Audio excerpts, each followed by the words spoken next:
with anyone. I could be with anyone. You're here with me. You're here with me. You could be around me. You could be with anyone. I could be with anyone. You're here with me. You're here with me.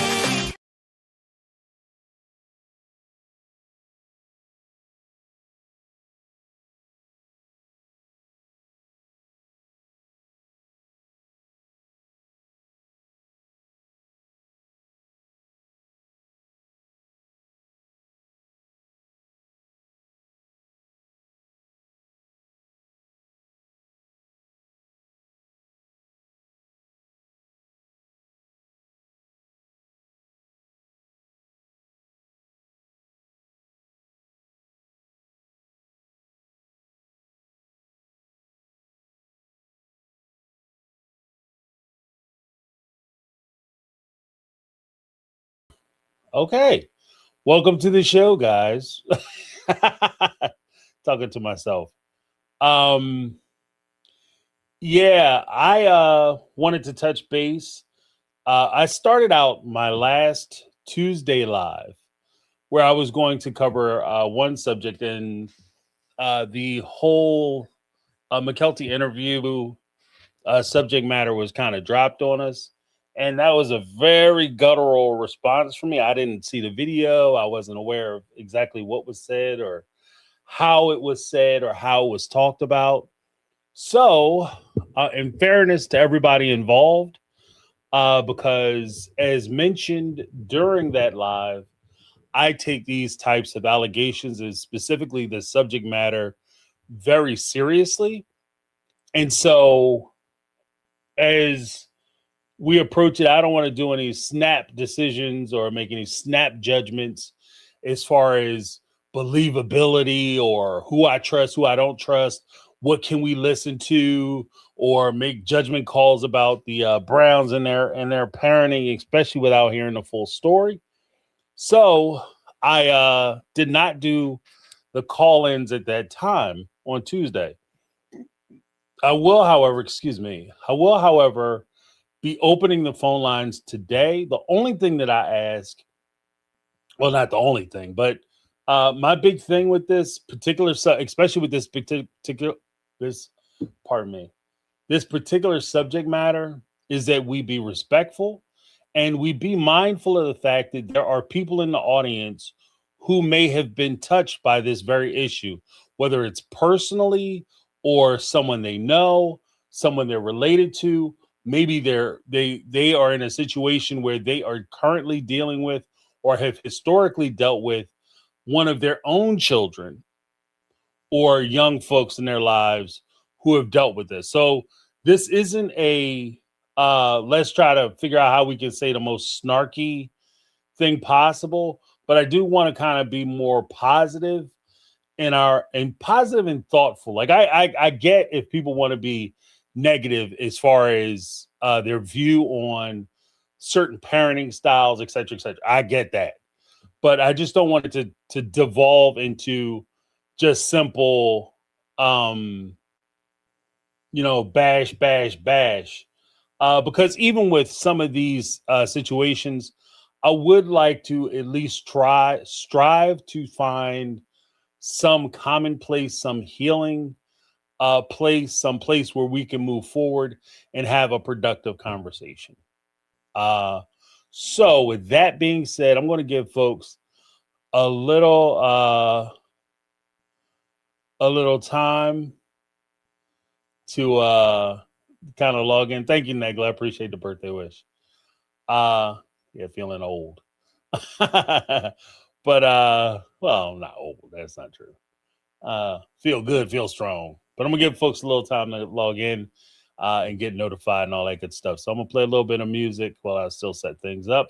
And we'll rock and roll right after that. Could be watching chefs burn pots in the kitchen or influencers fake fights for attention. Drama queens with crowns, but no conviction. But now you're here, my addiction. Could've clicked that, prank that, mukbang feast or streams of gamers slaying beats. But you're here with me, not scrolling free, not lost in streams or reality. You're here with me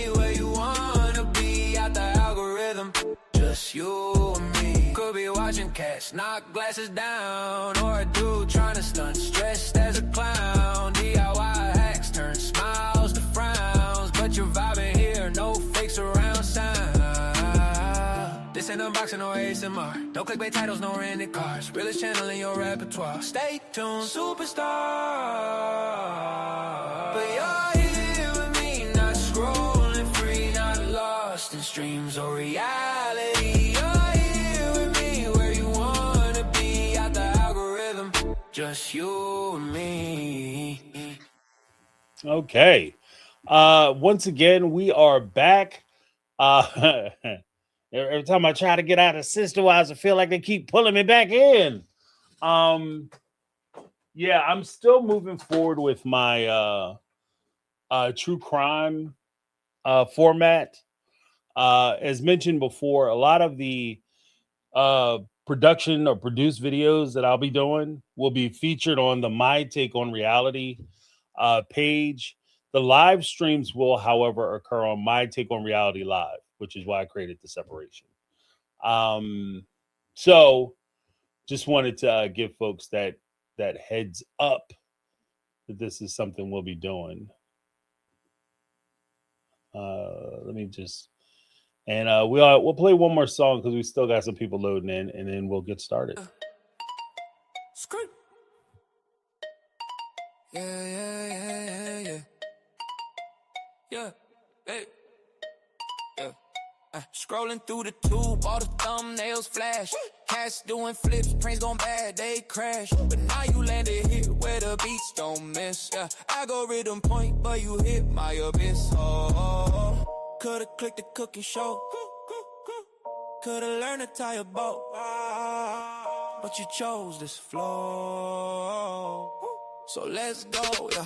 You could be watching any YouTube channel, but you're here with me, grab the remote, dismantle. Lost in the pixels, but the vibe too ample. You could've clicked away, now you're stuck in my scandal. ASMR whispers, mukbang feast, unbox therapy or conspiracy priest. But now you're in a trap, this rap's your feast. Chewing on the words, every line unleashed. A million views, a billion streams, but don't hit the vein of these digital dreams. You could surf the net, but you stayed in my scheme. Caught up in my rhythm, my beat supreme. Could be watching any YouTube channel, but you're here with me, grab the remote, dismantle. Lost in the pixels, but the vibe too ample. You could've clicked away, now you're stuck in my scandal.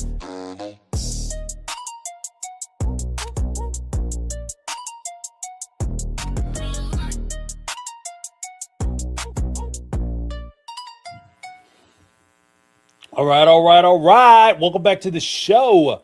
We are going full on live tonight. I'm not going to do a whole diatribe on what I think or what the assessment I have as far as the issue with Mykelti is concerned. I do want to give folks an opportunity, because I didn't give much opportunity in the last live for people to be able to, come on and kind of put their 2 cents in, because it was done for a couple reasons. Like, the first reason, of course, is it was information that was just dropped. And I already was kind of hesitant to comment on things that I wasn't necessarily privy to. Like, so I didn't have all the information. It was just kind of, I was given a description of what Mykelti had said during the course of an interview, and I responded to it, like, with my, what I thought at the time. Like, that was my first reaction. So if you ever kind of wonder what my thought process is and how I work through shit, that was basically it on full display. Okay, on full display. All right, I'm going to put the comments up on screen. Hold on a second. Yeah, there we go. All right. Yeah, I see. And the whole thing is that I don't want to be in a situation. Again, I said earlier, as people are kind of logging in and coming into the space, I'm going to open the phone lines, and I want folks to be mindful that, like, I don't care. Like, I'll say it this way. I'll frame it this way. If you call me up and you disagree with things that I say, or you think I'm an asshole, I gotta look, put it where the ghost can get it. You just think I'm a big jerk. You could call up and say to James, I think you're a big jerk. I think you got it wrong. I think you low IQ, whatever you want to say. Do you, boo boo? I mean, but please understand that you will get back the same energy that you put on me. Like, I will return it, but I can handle it. I can take it. I don't care. But when it comes to the community as a whole and at large, I am far more protective of the community. So what I don't want to see, and what I want people to keep in mind, what I want people to keep in mind is that within our community we have a huge diversity of folks. We have people from all over the world that tune into the show and enjoy the community that we've built. We also have, because we have people from all over the world, we have people from different walks of life. We have people with different life experiences. And some of those experiences include this particular subject matter that we are going to discuss. And whether it's them personally experiencing it, or helping family members or friends or people they're close to deal with these issues, I want us to be mindful and considerate of the fact that this shit is not a game. Okay. And when I said this on Tuesday, I was deadly serious. The whole issue of children being taken advantage of is a big issue for me. It's a very big issue because you're not just offending them or hurting them in that one instance. You are creating lifetime trauma in that situation, how they approach their relationships, friendships, how they see themselves. There's so many things that are impacted with that particular act. Then to add insult to injury, if you have a child who comes and fights through their own insecurities, their own fears, their own issues, and they come forward and share this experience with an adult only to be chastised because they are sharing it, that is a bridge too far for me. And I want to be very clear with that. That's why, you know, that's why I'm looking at this whole thing, and I don't know, maybe you guys have talked me off the ledge, but like as I'm looking at this, I don't think that there's any further discussion that we need to have moving past. Like, once she dropped, this is a possibility, then I'm kind of looking at it like, okay, well, what else are we talking about? Because we need to address this. This needs to be addressed, because this is not something you just kind of float out there and then we just going to sit around and talk about, oh, look at Robin. She's decorating her living room real funky with a bunch of stuff. I don't give a shit now. I don't care about none of that stuff. I don't care how much money Robin and Cody have pilfered from the other wives, or more to the point, the discussion of whether the wives actually gave them the money willingly or whether Robin and Cody tricked them out of it. I don't care whether they went out and bought. I don't care if they went out and bought Lamborghinis and they got them parked in their front yard and they're using them as planners. I don't care, because I think that this issue is such a big issue and it will change. Like, again, I'm gonna give you guys an opportunity to call in and give your perspective. I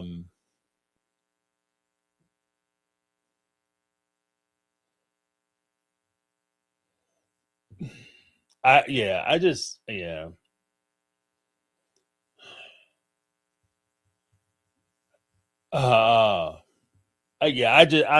mean, and then there's parts of the interview that I'm sure will come up during the course of the conversation that just kind of, raise my eyebrows a little bit about this whole thing. Like, for those who don't know, it was Cults of Consciousness.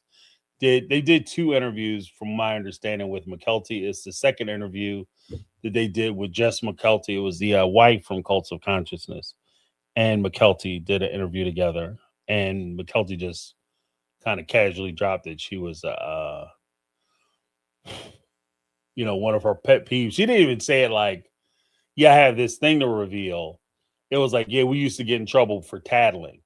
And as an example of us getting in trouble for tattling, the first example she used was if Logan is climbing a 10-foot tree and about to bust his ass, and I go and tell, I would get in trouble for tattling. Then there was a time when I was SA'd by a neighbor. I came back and I felt like I got in more trouble for telling than the other one. Like, whoa, whoa, whoa, whoa, whoa, whoa, whoa, whoa, whoa, whoa, whoa, whoa. That shit is not a side note. That is not a side. Like, what are we talking about?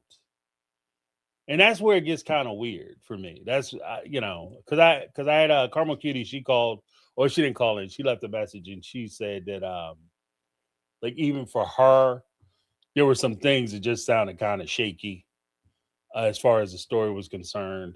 So, and this puts me in a terrible position because I do not like this is kind of a weird place I'm in because sometimes on Saturdays when we do our members live, some things will come up, and I always feel like the shoe heel because I'm the guy trying to be fair. I'm trying to be balanced in my approach. And sometimes, things may feel good, like whether it's legal or whatever the case may be. It may feel good to make a certain assessment, but that's not the reality. Like if you go, like Cody getting his house taken because of child custody and child support, and then they say, you know what, you stole all this money from them. You're going to take care of your daughter. So we're going to, you put down $2.1 million. We're going to make you sell that house, and we're going to give the money to Christine so she could take care of her daughter. And you're going to start funding a child support plan for these kids that you took advantage of. That makes you feel good to hear that. The reality of it is that Cody and Christine's income is so close. The assets that they have are so close. The amount of money that they would have that Cody might be responsible for contributing, especially being as though he's going to make the argument that he's been contributing to Truly the entire time. And Truly has been provided for the entire time. So if anything, his child support is going to move forward. He's not going to get hit with any back child support. And because of that, and the fact that Truly is as old as she is, she doesn't require as much, as according to the law. And they basically put you in a formula. It's not personality based or situation based. It's based on the magic formula that each state or jurisdiction uses. He's not going to pay that much in child support. You know what I mean? Like he's not going to the poorhouse behind child support. And when I say that, yeah, it bothers me that that's the case. And people look at me, James, you're kind of throwing cold water on it. That's how I feel with this. Because on one hand, can I see somebody coming out clout chasing and they float this story as a way to get attention? Absolutely. But I also balance that with the fact that what if this shit is real? And what if this is something she actually went through? And then I'm sitting up here doubting what she's saying because I think she may have other nefarious intentions. And then on the other hand, what if she is telling a lie? Do you realize how much damage this does to actual victims?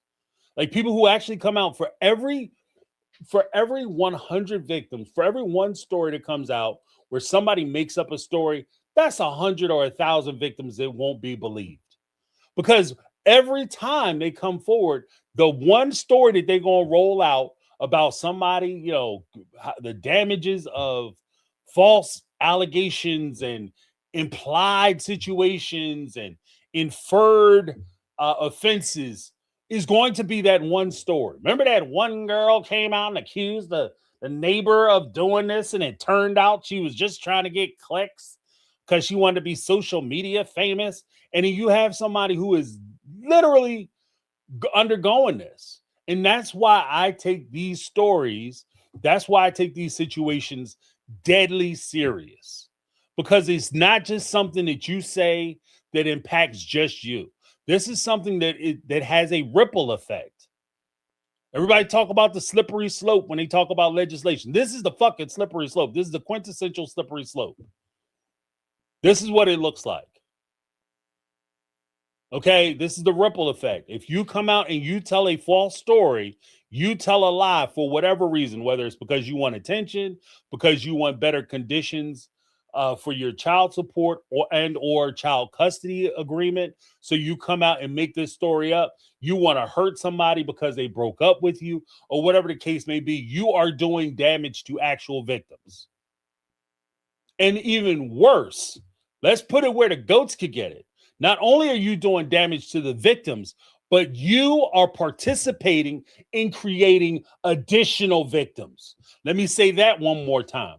You are participating in creating additional victims. Why do I say that? Because every time somebody gets away with this shit, I have never, and I'm going on record as saying this before, and if somebody has contradictory evidence, please provide it to me. But I have never once heard of a situation where somebody is participating in these types of activities and they only do the shit one time.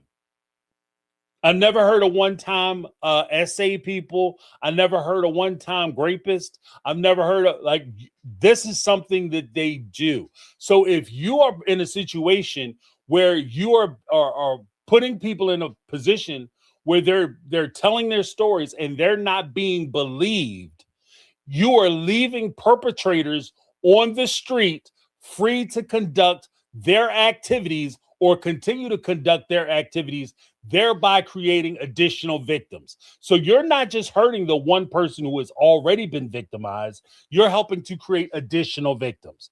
This is part of the reason why I take this situation and this story deadly serious. This is what, like, this is not a game. This is not a joke. This is not something you just kind of float out to see what people, to check the temperature in the room.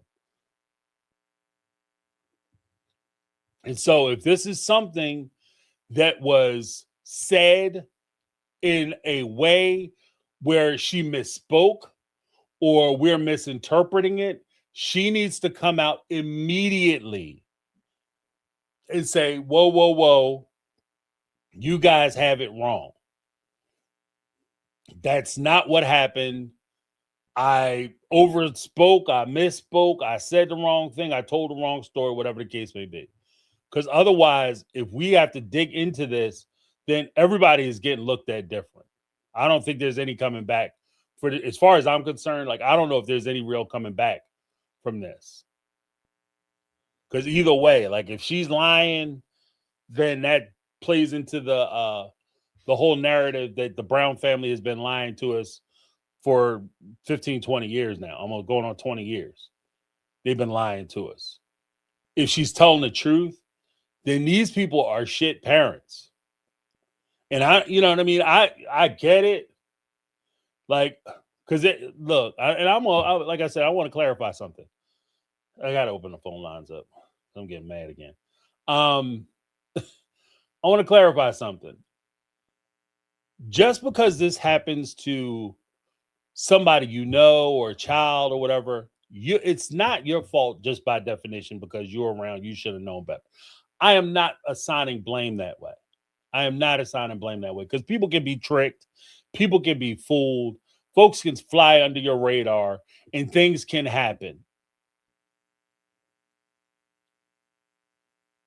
Things can happen. But when push comes down to shove, if your child is coming to you and saying, mom, dad, uncle, cousin, adult, teacher, whoever, this is what happened to me. Whoa, whoa, whoa, little Miss Tattletale, little Miss Blowing Secrets, little Miss Dooley Pigeon.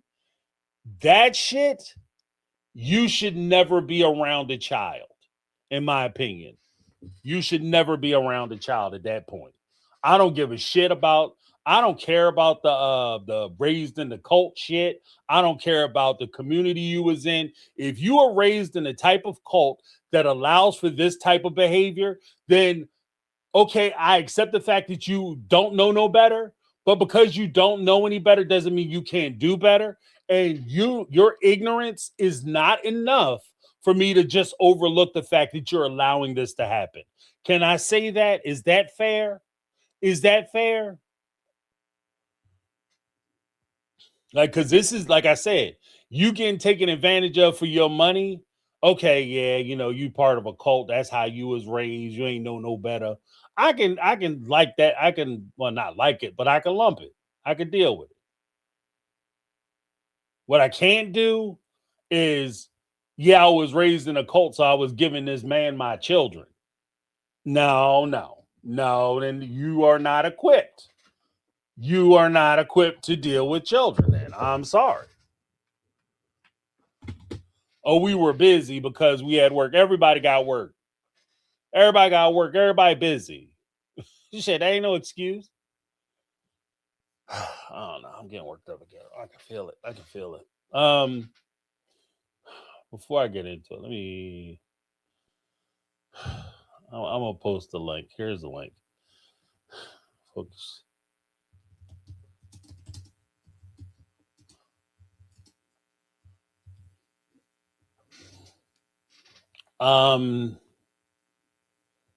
Before I do that, let me just.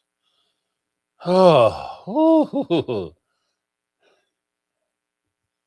feel my blood pressure creeping back up again. Like, this shit is crazy. And I was like, I won't say I was out the sister wife game, but I was like, if you notice, I haven't been covering a whole lot of sister wife stuff just intentionally. Just because it just felt like there wasn't much to talk about where I could actually add to the conversation. And I wasn't going to just soft pedal promote them just because. But this, yeah. Yeah, thank you, Lizzie B. What's going on, Lizzie? How you doing? Yeah, remember to give me that HBO special. Yeah, hit that live, my take on reality live, because that's where my live streams are going to live. A lot of this channel will be the true crime stuff. Just have to get into it. Hold on one second. Let me call my thing up. Hold on.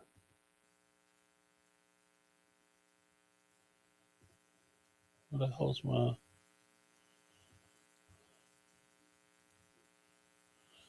Yeah, I don't know, man. Kelty's driving me crazy.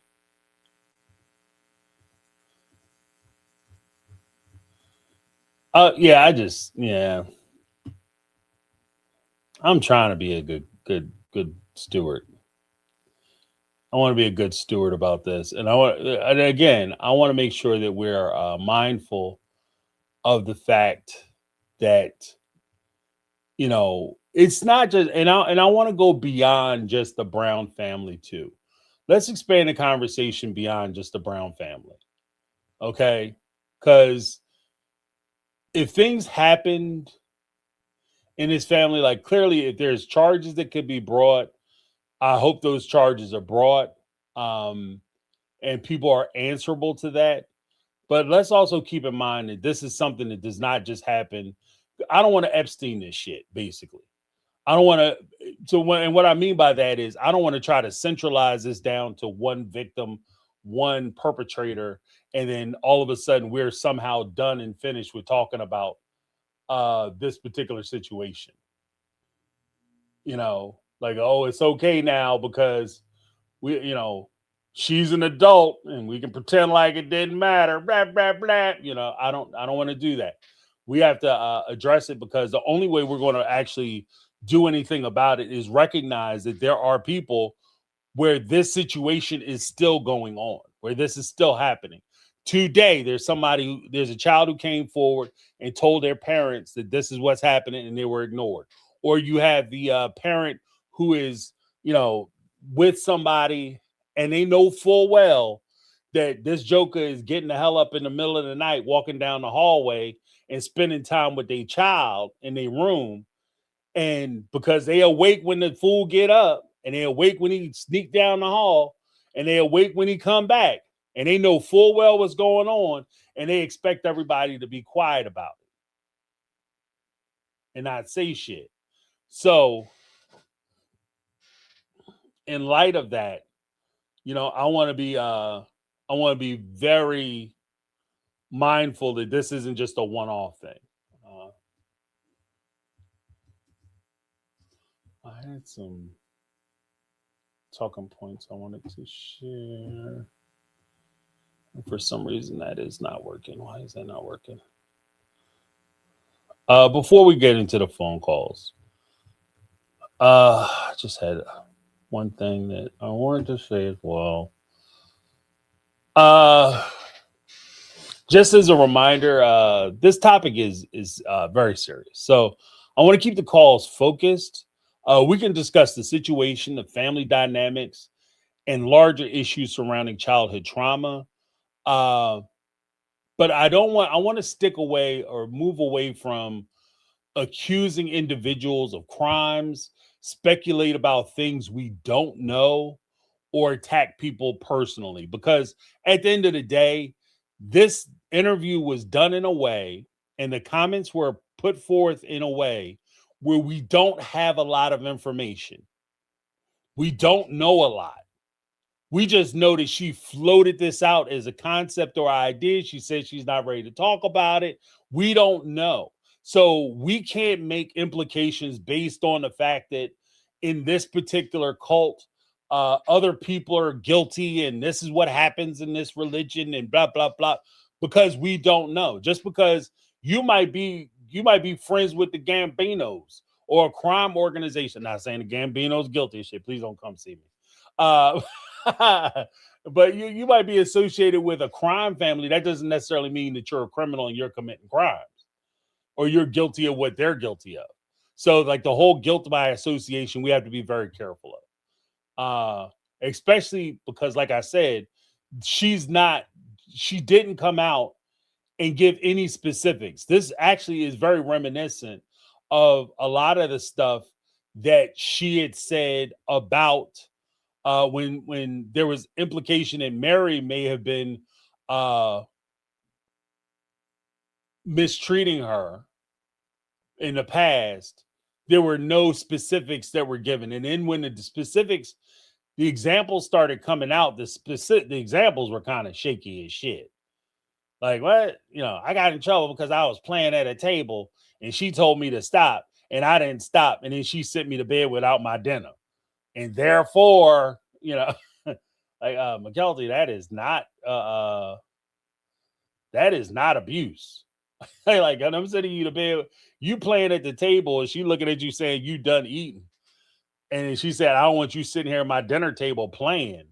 That's not abuse. You know what I mean? That's called parenting. That's what that's called. That's what that looks like. So we can talk about it. But I have some.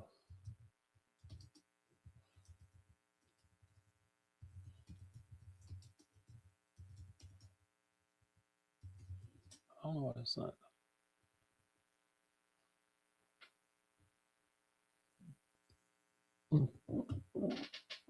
Oh, there we go. Okay. All right. Here we go. I finally got it. And we'll call Linda up 1 second.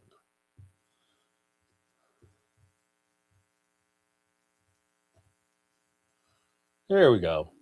All right. So I have some caller discussion questions if you guys want to help to keep the conversation on track. If you want to pick one, you're more than welcome, and then we can discuss it and talk about it. So pulling Linda up. What's going on, Linda? How you doing? James, I'm doing good. So 1,000 apologies to everybody because I came across the video. I was looking for something else and that popped up and I looked at it. I said, oh, it's new. And I listened to it and she sounded inauthentic and they were talking parenting. When she dropped that, I was, she didn't even say what it was, inappropriate something or other. It didn't really register because Mm. usually, in the past, she has said things, just what the example you gave of her accusing Mary. But had I really heard it, I would have posted the disclaimer because I know we have a lot of members who suffered through that. So, I'm so sorry if it triggered people, you got caught out there because I heard your live and I'm like, okay, great. I'm going to be responsible for killing James. Um, Like, yo, I was like, oh my God, that's it. I fucking killed James, and that's that. But for real, like, and I went back and I just something in the end she said, and what really struck was that she had said they changed producers after season 10. So 11 and on, everything was real, that it wasn't rehearsed. And we thought some things looked staged. And that's what I was focusing on. Because for those that want to waste their time with 21, or if you were going to cover it, it was probably going to be real. But, I don't know if everyone has seen it. So it's on our Facebook page. It's just an hour. You could listen to it. And let's not fight amongst each other, because no one is victim blaming, because the way she drops it is like nothing, like even less emphasis on how she said that Mary was abusive. Like that is just how banal. And then, when I heard everybody and then some of the comments I was able to read, and I'm like, Jesus Christ, I'm a mandated reporter, and I've had training, and it just did not register. I'm not saying that it registered to a full, like I just didn't pick it up. She was just like nothing in between an example that she was giving. So we have to remember this is Mykelti. Mykelti is a pick me. We will not know if it's true or not unless she comes out and says it, because in that interview, this young lady, I forget her name, was very excited that she got like 1 million hits. So of course she had her on again because her channel is monetized. And I don't know if this is like a tidbit, or like you said, she misspoke, or she's exaggerating just so there could be a part 2, because they do quid pro quo. You do my channel and I do your channel. So I saw like a lot of infighting and accusations. First of all, A, we don't know if this is true, right? B, we're entitled to our opinion. I think people were pretty respectful because this is Mykelti. We are not officers, or we're not in the hospital, and we're not taking a victim statement. We're hearing someone who kind of mentioned it like, I like chocolate, okay? With no really deep meaning, no emphasis. That's her. And number 3, season 21 is coming. We don't know if this is a promo. So we could speculate, we could not speculate, but the bottom line is the real thing that was really troublesome there is the tattletaling.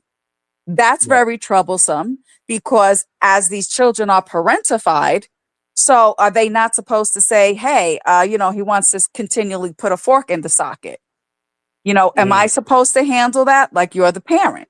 So that's the focus, that these 3 mothers, that's how I guess they manage all of these children.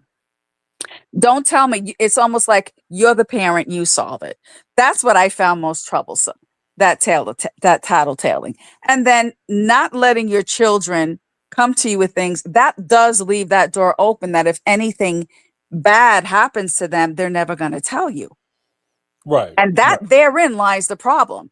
Like, you should always have an open relationship. And even as an aunt, I have one, as a friend, someone should always have that safe person that they speak to. But I think this parenting of, oh, I don't want to hear it, it's a difference between saying, oh my God, like my sister would hide my Dawn dolls. And then my grandmother got fed up and like, well, put them where she can't find them. But if I told, but I know I could go to my grandmother and say, someone's husband looked at me funny and I don't like it. My grandmother was going to be there like a hawk. Let me see what's going on here. And if she felt that person had any bad feeling, as she would call it, they would not be welcome into our home. And that's the difference that I'm talking about. Well, because just to address your points succinctly, like I think that the first part of what you said, like, because I understand that people, and this is where I think this becomes, especially with this subject matter, this is why I take this shit so serious. And these these innuendos, like I don't think that this is a thing. That's the word I was looking for, innuendo. I'll say, go ahead. You could just kind of imply that this happened, because there are people who have suffered through this and they're dealing with that trauma. And then when they hear the innuendo, in order to make sense of the situation, they kind of fill in their story and apply their story and their history onto somebody else. And just the way you explained it just now was exactly what I was thinking as I was listening to Mykelti talk about it, because it was sandwiched between an innuendo and a hyper. It was like an innuendo that this is what happened, a hypothetical. So she Yes. said, "Oh well, I would get in trouble." A big thing that I had a problem with was that tattletaling. That was a big Oof. issue that I had, Me and it too. wasn't like I had a big issue because when I was a kid, this terrible thing happened to me, and I went and told and nobody wanted to listen to me, and they said called me a tattletaler. It was because I would tell my mom about like somebody taking my dolls or whatever, and they would tell us to go deal with it ourselves. And so, like the example hypothetical she used, if Logan were climbing a 10-foot tree and he looked Right. like he was about to fall out, then I would go back and tell, and I would get in trouble for telling. And that Mm-hmm. was the first example that she used, which is a Yes. hypothetical. And then she said, "Oh yeah," and then she kind of slid in, "Oh yeah," and then there was a time when I was essayed by a neighbor, and I went back and told him, and I got in trouble for that. Whoa, whoa, whoa, whoa, whoa, whoa! I don't want to get into specifics because She said I she worked hadn't at a time. healed. I didn't even hear neighbor. You know that? I didn't even hear the neighbor. But she Mm, said she hadn't healed and it was traumatic. But you dropped the tidbit a right. couple of months before season 21, which is why, again, there should be no infighting among the My Take family, because you all need to see the video. It is posted on our our Facebook page, and you could see why some people are doubting it. And especially those, that have those of our members that have suffered through it, it's going to trigger, Right. like I said, it was like nothing, like, oh, let me just brush my hair out of my eye, like nothing. I didn't pick it up. So I'm second guessing myself as a mandated reporter. And then I went back and listened to it. I said, okay, I'm not crazy. It was an innuendo. Hmm. Hmm. Well, that and the fact that like another thing you brought up, which I was kind of alluding to earlier, was when the host had mentioned, "Oh, the last time you were on the show, we got two Mhm. million views." The way Mykelti's eyes lit up, Yo, you know what I mean? That's why I was like, "Oh, yeah, yeah." because she said it way Oh, out, like she said it like a few minutes. No, like towards the end of it, like leaving you that little cliffhanger. right, right, So yeah. yeah, but I what the just, go ahead. this whole thing, like, and again, this is where I'm conflicted because I don't want to question, like, when this kind of thing happens, I want to believe everybody, You but at can't, the James. You but at can't. the same time, the problem is that if we just say accusation comes out, we believe everybody. Then when that Mm-mm. accusation is disproven or proven to not be true, then all of a sudden it calls into question everything that has been worked for to that point. That's why I say that, like, I understand people want to defend Mykelti and say we got to absolutely believe her because she No, came forward no. and said it.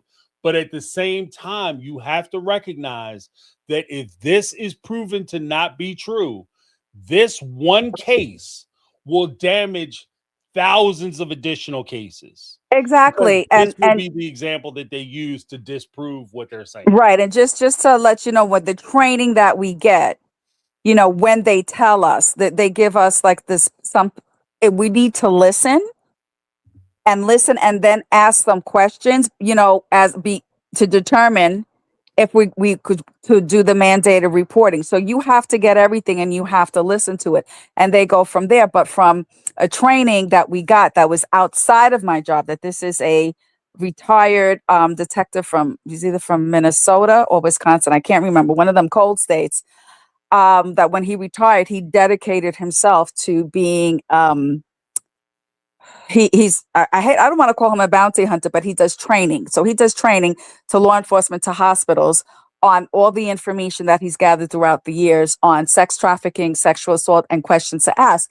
And he did say, like, he gave examples where some kid accused his mother, and it was just because he didn't want to go to that school because he was being bullied. Mhm. So it's like you can't believe it, you can't believe everything, but it is your job to get as much information as you can. So as you send in that report, you're giving them as much information as you can.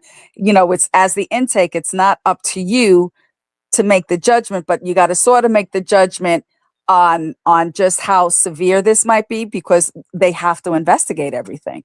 So you Right. got to get everything out, and social work, really they have we have social workers trained especially for that.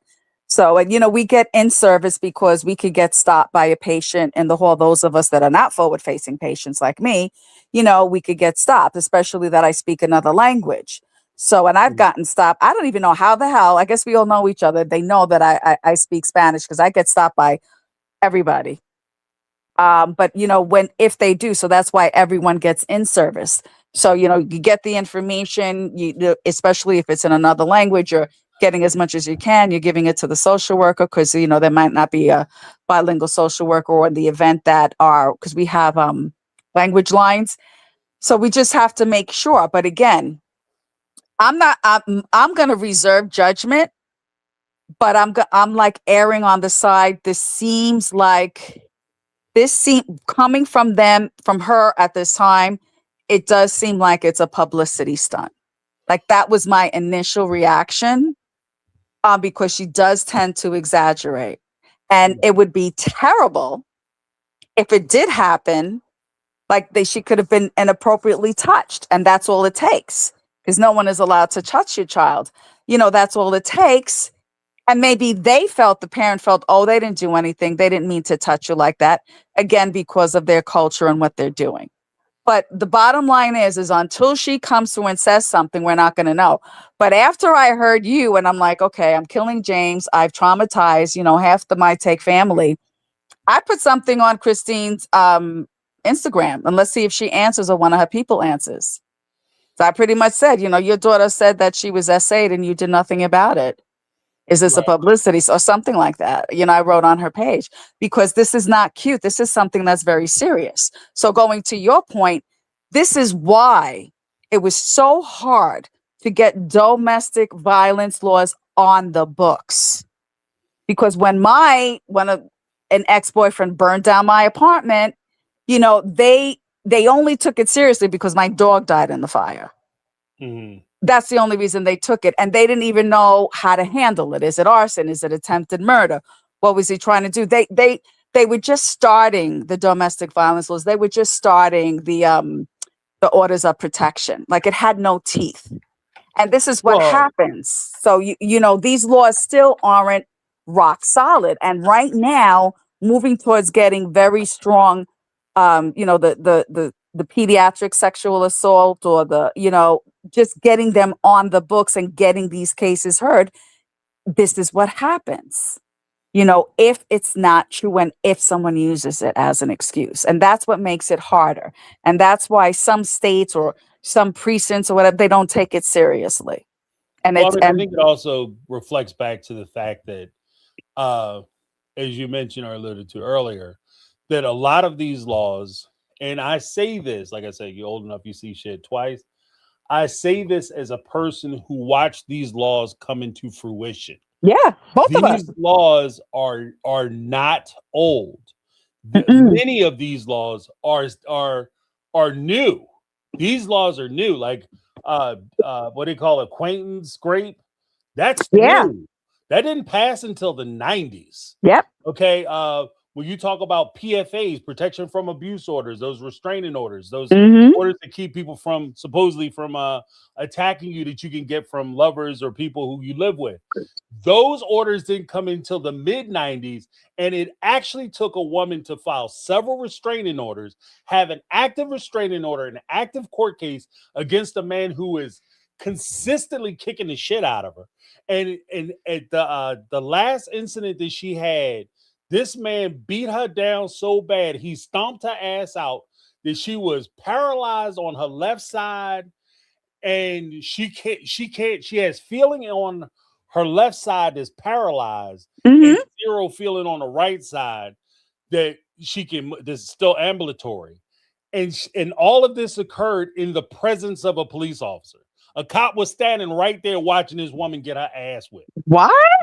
Yeah, that all happened while a police officer was A standing police right officer there. was there. See, and now they pull a gun out for the drop of a hat, but no one stopped this man from almost killing her. Isn't that Right. just He lovely? was stomping her ass out. Like he broke her shit up. And the whole thing is that at the time, and this is where like the historical context come in, because at the time, part of what she was hearing, even when she would go back and file for the restraining order, she'd call the cops. She was doing everything that you're supposed to be doing. It wasn't like she was trying to hide. And she would constantly be told that this is not a criminal matter. This is a civil matter.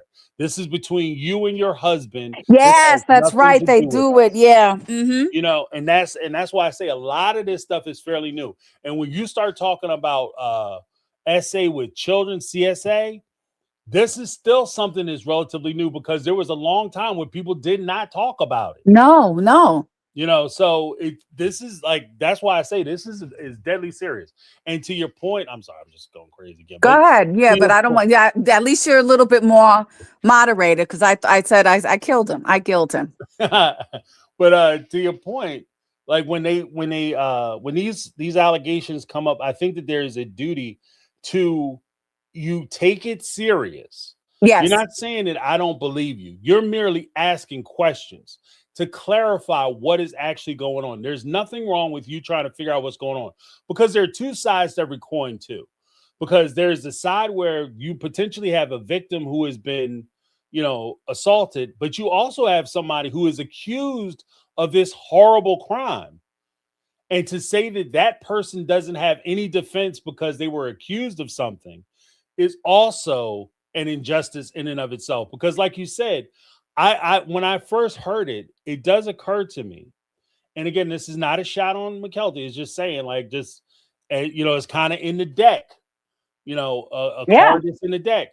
The reality of it is, this could have been something she just kind of blurted out or said without thinking about the further ramifications and how deep this accusation actually goes. And that's when you gave the example of the young man who didn't want to go to school because he was getting bullied. So he accused his mom. That particular case just kind of puts me in mind of the same thing, where you make the accusation, not thinking like, if this accusation takes root and you just say it as an aside, like this, like you said, this was an hour and a half, maybe 2 hour interview before they cut it down. Maybe they were talking for 2 hours and this is like maybe 3 seconds of the conversation where she said Yeah. that, not really thinking about it. But this is the part of the conversation that gets focused on because you don't think it's a big deal. You just going to say it. It's something you're going to say and I'm going to get somebody on my side.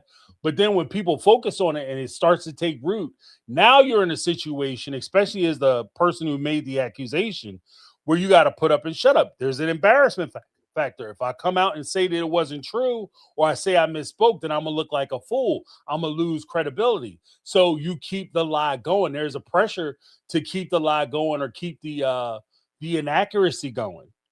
Right. And here's the horrible part out of all of it. That it did happen and no one took her seriously. And maybe that's why she continued to be the wild child, because she didn't know how to deal with this. Mm-hmm. Or B, she just wanted to say something flippant. Like the sad part is that for us to believe her, something would have really had to happen to her, which is horrible, right? And then it's just as horrible if she said something flippant without thinking about it and didn't go through it, right? Right. So it's like this double-edged sword that nobody wins. But, when you start looking at their behavior, the culture they come from, you see her father doesn't really give two craps once you're not a toddler anymore. It would explain a lot of her behavior. It would explain a lot of her relationship with Robin. And then it explains Robin's behavior towards the mothers. Because if Mykelti went to Robin with that, I'm not leaving my kids with any of these heifers because they're not watching my kids. The other kids are watching my kids and I'm not doing it. Right. Right. So, it opens up this whole can of worms, but like there's like no, for lack of a better word, there's no winners. Like nothing good comes out of this. It only makes this worse. It makes this family even worse. Right. Absolutely. So, and then, and that's what I was saying on Tuesday. because I can't, like, with this information coming out, like, it's one thing for me to sit there and talk about how Cody and Robin are ripping off Janelle for the house and Cowdy Pass and, Yeah. not coming over there, seeing them and not slobbing them down and all that. It's one thing to have that conversation, a little frivolous, but whatever. It's not fair, kind of sucks. But it's a whole nother that you didn't But- protect your children. Right. If that's what you were doing, then everything else becomes obsolete. That doesn't mean shit. You're absolutely right. Right. You I know, don't and care about then that. I'm looking at Christine because she's the mom even harder. Like, were you so worried about knocking boots that you let these kids raise themselves? Right. You know, if you chasing a couldn't man. handle it, You then you chasing a should have man. demanded his time or somebody to help you, or God damn it, use birth control, all of you. Mm. You had all these gaggle of kids and you want to make believe, oh, this is so wonderful, this is what I wanted. One person cannot handle 13 kids. Hell, when I babysat my baby cousins, I cut it at 2 because I could run in 2 different directions, grab one and grab the other and go in 2 different directions. I couldn't grab a third one. So either my sister or my cousin were with me. Mm-hmm. You know, and here I am, a teenager, and I have more of a responsible brain than them women. Get the hell out of here. But anyway, any way you look at it, it's just, this is just so, listen, there's no other way to say it. This is just fucked up every which way from Sunday.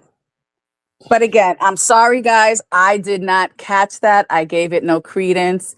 So if anybody got triggered, I'm sorry. If someone, maybe I'll just change it and put a trigger warning on it this way. If someone hasn't seen it or they haven't been to the live this today or Tuesday, this way they just don't get freaked out. Because that, it's for us and me, it's so succinct, but for any of our family here that did go through it, it just might be traumatizing. So again, so sorry, you guys. James, you just take it easy. We're passionate about this, but none of this giving yourself a heart attack. Yeah. No, I was just All we could do is like what you put up on there now is freaking awesome. So yeah, because I could see it on my TV. Because my phone is little and then I can't see all that. But okay, I'm not gonna talk anymore. I'm gonna give someone else a chance. But just remember, some people don't believe it, some people do. Let's not fight about it because look at the source. Mm. So everyone just chill out. That's my story and I'm sticking to it. I Bye, y'all. heard that. Thank you so Bye. much, Linda. Okay, laters. All right, Linda. Yeah, no, I think that, like, in fairness to Linda, the mention of that, like, as a possibility came up so quick and it was so fast. And it wasn't the focus of any real part of the conversation. Like, I don't know, man. Like, I get it. Like, everybody doesn't want to do interviews the same way, but something like that, like, I don't know how you go from, yes, when I was a child, one of the neighbors had touched me inappropriately. Okay, anyway, let's get back to talking about our favorite colors. Like, like, the conversation has changed at that point. Like, we need to, what are we doing, y'all? But Jody Periscala, she had a $9.99 super chat. She said, Linda, please look up Jacob's Law. One parent didn't tell the other. They were divorced. Father didn't tell mom. I can't believe there had to be a law. I know the family, at least it is in Minnesota law. Usually what happens, if there is a divorce decree or a custody order, those types of things are typically included. You have to pass information as far as, like, especially if something happens with regard to the child, who's going to be around the child, like if there's been any arrests or contacts with police. Usually that's like a standard form, depending on what jurisdiction you live in. It's crazy work that, you have a situation where one parent will try to hide or conceal this. But at the same time, this is why it's so important for you to have an independent strong, open communication with your child. It doesn't rely on the other parent. This is why it's so important, because the other parent, especially if it's in the confines of a child custody battle, or child custody, even if it's resolved, technically can always be modified to until that child is 18. You're either in a hot or cold battle. That's the way it works. And this actually could be something that's used against you in that custody battle. So if something is happening to your child at your house, especially because you're allowing certain people to come around or involving certain people with your kids, then that could be something which could impact your ability to see the kids, or visitation, or custody. So from that respect, there's always going to be that pressure for a custodial parent to not inform the non-custodial parent, or vice versa, of incidents that occur in the house. But this is why it's also important that you have that close relationship with your child. And when you talk about like the whole tattletaling thing, like I talked about on Tuesday, and like I've talked about a million times before in other lives and other videos, if one of the key things, like we talk about gut rumen, from the perspective of people trying to, maneuver children into these situations, or people into these situations. The first thing isn't just about building a relationship with the child. It's also the primary reason why they're doing a lot of what they're doing is because they don't want to get caught. And part of the reason why you want to be sure that this person that you are trying to bring into the fold can keep a damn secret and won't run back and tell everybody is because you don't want to get caught. You don't want to get caught. You don't want to get arrested. So no, you want to make sure that they can keep secrets, that they are isolated, that they are pushed away from their parents. And so, and they don't have open communications. They keep secrets, and then you can build from there. And that's how you start getting secrets between the two of you, putting them in compromising situations where you can get them to do the one and. That's why that happens. But the first thing is you trying not to get caught. And that, don't be a tattletale. Like, what the shit are you doing? What are you talking about? Like, I appreciate Linda reaching out to Christine, because this is something that has derailed. I think, in my opinion, this has derailed the entirety of season 21. Because I don't want to watch nobody go to fucking dinner. I don't want to watch nobody sit up there and talk about how they decorating their house and all the nice shit they doing. And nobody's talking about, the fact that you told your kids, especially when you're trying to be, he was such a good dad when he was younger, and he was really involved with the kids. Because now I'm looking at the moms like, if you don't know what a good parent is, if you think telling me a child being going over next door, getting gropped and everything else, and coming back and telling me you calling that shit tattletaling, you have zero basis on being able to decide what a good parent is. I'm sorry. I am sorry. Like, that's just, I just can't get past that shit. I can't. Like, I'm I rode with the OG3 on a lot of stuff, but I can't ride with that. And I'm not, and especially, like I said, I'm looking at season 21, down the long end of season 21. I don't know if I can do season 21. If I'm going to be all the way honest. Because, like I said, I'm not up for the dumb shit. Like, you don't put your kids in that kind of position and then turn around and say, you know what? Cody didn't pay enough attention to me. I was the basement wife. You should have been the wife that moved out. You should have been the damn ex-wife. Cody sitting up there talking to got these boys sitting up there lecturing them about kissing on his daughters and respecting his daughters, and you should be treating her like she's somebody else's wife. And that don't count for the dude next door who trying to slip him. You understand what I mean? Dude that next door trying to play hide the fake, like, fuck you. Like, no. And that's why I'm not a big fan of strangers talking to, like strangers trying to talk a lecture to my kid. You lecture to your kid. You build a relationship with your kid. That's one of the things I was going to talk about with that other video I was going to do. Like, you work with your kid. I'll work with my kid. You work with your kid. Your kid figure out if they want to date my kid or mess around with my kid. But I don't need some man trying to tell my son how to conduct himself. Okay? Because some of these jokers have no idea. But I'm going to step back. Jody Perry Scholar, thank you so much. And I think that if it wasn't a law, it should be a law. Like, that should not be a gentleman's agreement.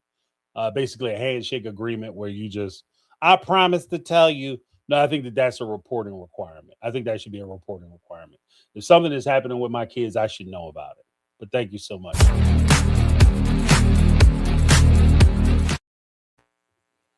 Yeah, I'm about to get worked up again. Megatron, what's going on? How you doing? Hey. I'm tardy to the party, but I'm here. There you go. There you go. I hear you going off. I said, oh, Lord, James is still going off. Because I went back and I watched it. I said, you know what? I'm going to watch it again. I watched the interview the next day, and then I watched it again, and I watched it again this morning. And I don't know for anybody else, but I just kind of felt like when she was saying that about the tattletelling. So Mykelti was a tattletale, and she got in trouble for it a lot, right? Mm-hmm. And I was feeling like when she was like, yeah, I would rather them overtell me versus, the neighbor touching their, bop. I don't think she was saying that happened to her. But she did follow that up with, well, something did happen, but I'm not healed enough to talk about it. That's what I got. I don't know. Maybe I'm just viewing it wrong. Right. But that's kind of what I picked up from it. But also at the same time, Robin that heifer, oh, Lord have mercy. She knew them people were vulnerable. She just hit pay dirt when it came to chances to manipulate, chances to. I mean, I personally think she used that chance to worm her way in there and getting good with those kids. And I think Mykelti she said that, like, oh, Robin knew I wasn't in trouble with her. Yeah, Robin wanted you to tattletale because she wanted to know everybody's business. Right. And so, like I said, I don't know. It's Mykelti. And then I'm thinking, you know what I was thinking, James? I was thinking, you know what? What's big in the news now? It's like Mykelti's one of those people, and I know you've met him before, James. I know the audience has met him. Like, if you say, oh man, I broke my leg at work. And then they got to follow up with, oh girl, this one time I had, 90-degree burns all over my body. It's like they always got to one-up you. Yeah. We used to call You ever met those kind of people? Yeah, we used to call them Mykelti gives me that. And then I thought about it, like, well, why would she, even if this isn't the case or if it wasn't true, why would she say it? Because the Duggar case is so big and popular and heavy. So now she has to have a story to rival their story. You see what I'm saying? Like, let's get the attention back over here to Sister Wives. Let's get the attention back over here almost. Right. I don't know. She's just one of those people that rubs me as if you say, oh man, I had a bad cold. Well, oh man, I almost died from COVID last week. She's one of those that anything you do or say, she's going to have to one up it to feel more important, to feel more whatever. Right. So right. I'm just like, yeah, I said this how many months ago, James? What I tell y'all? All of them can go in the trash. Every single last one of them can go in the trash can. Just throw them in the trash. The whole family, the kids, all of them. Just trash them. Trash them. Yeah, well, because I mean, part of the problem is just the fact that,